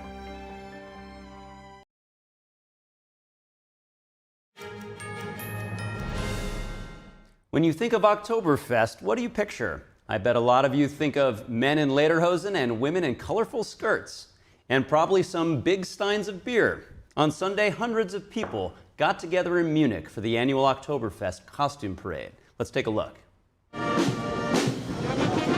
Always held on the second day of Oktoberfest, the costume parade sees Bavarians clad in traditional clothing. They are accompanied by brass bands and horse-drawn carriages. Munich's Oktoberfest is the largest beer festival in the world, but is also a chance to showcase the unique culture of the southern German region of Bavaria. It brings together people of all ages, some who have grown up watching it, and others who've been waiting for the chance to experience it. I have been coming for 20 years, again and again, mostly with this kind of dream weather. It's the tradition I love, the brass band music, just beautiful. It's been my dream for years to watch the parade live one day. The horse-drawn carriages, the costumes, the participants, everything. It's just beautiful, and we are really looking forward to it. A big part of the appeal is the traditional clothing. The men who wear lederhosen or leather trousers, often with a checker shirt, high woolly socks, and an alpine hat with a feather. Women wear Dirndl dresses known for their fine detailing and brightly colored aprons. Traditionally, how a woman wears her apron matters. If the bow is tied to the left, it means a lady is single, and on the right means she's taken.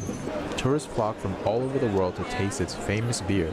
But Oktoberfest actually grew from a horse race. In 1810, a race was held to celebrate the wedding of Crown Prince Ludwig and Princess Therese.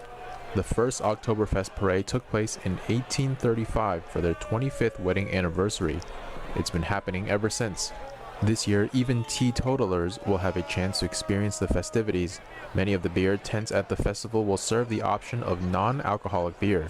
All over Germany, non-alcoholic beer is growing in popularity. Even some of the oldest breweries have started pouring it out.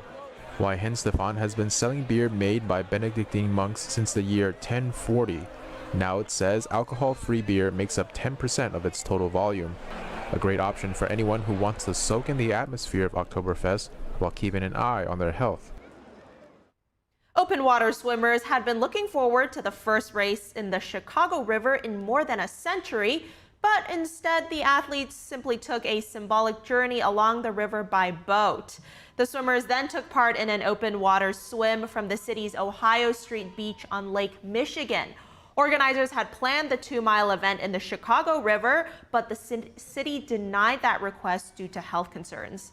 Well, we kind of ran out of time, and the long and short of it is that we were working with the city departments and so forth, ultimately just to preserve the opportunity to keep the event for next year, for 025. Right now, we're just going to go in the lake and any opportunity that I get to swim for like a great cause like ALS and for other people who don't necessarily can swim right now, but that's kind of like the whole main objective today.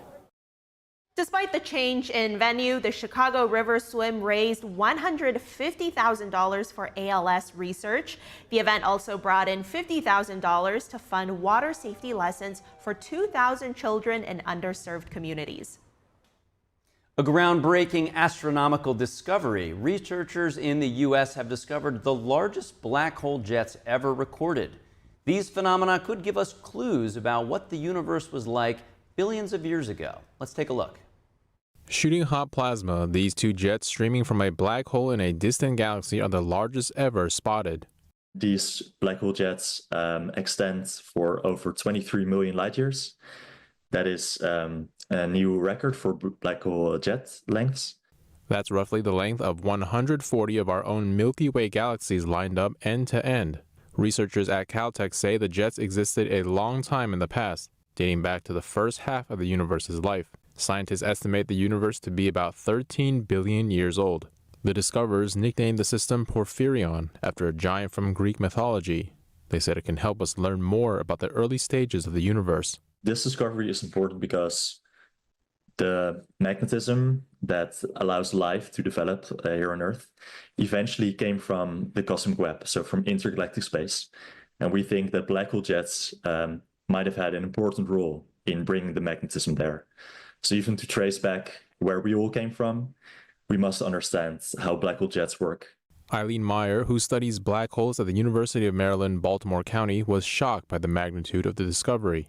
This is literally the largest structure in the universe that isn't, itself basically some part of the sort of primordial, structure that was sort of set in place back at the time of the Big Bang.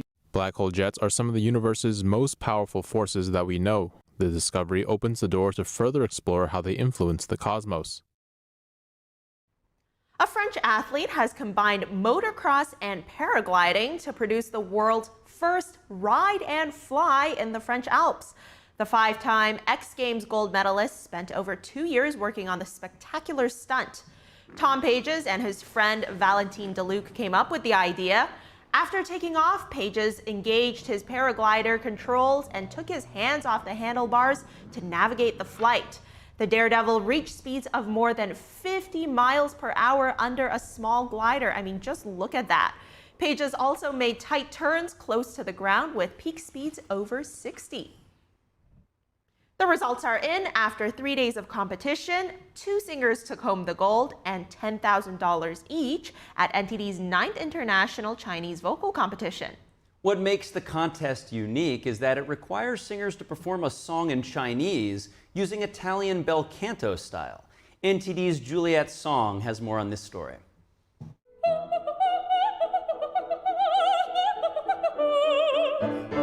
One of the first place winners, mezzo-soprano Chun Qing-zhang, said she was both thrilled and nervous.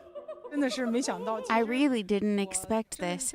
I was also very nervous and never thought about how it would turn out. To promote traditional vocal arts, NTD's competition requires all contestants to sing in bel canto, an Italian opera singing style known for its beautiful melodies. On top of that, singers have to perform a song in Chinese.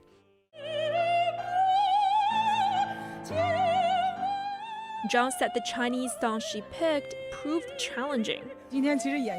What I performed today was the original version, and its pitch is very high. It's a very big challenge for a mezzo-soprano like me, which is why I was nervous. But the chance is a rare one. As a professional opera singer touring around the world, she never had the opportunity to perform bel canto in the Chinese language.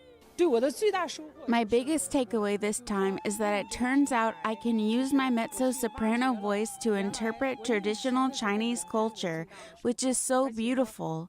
And this trophy means I made it.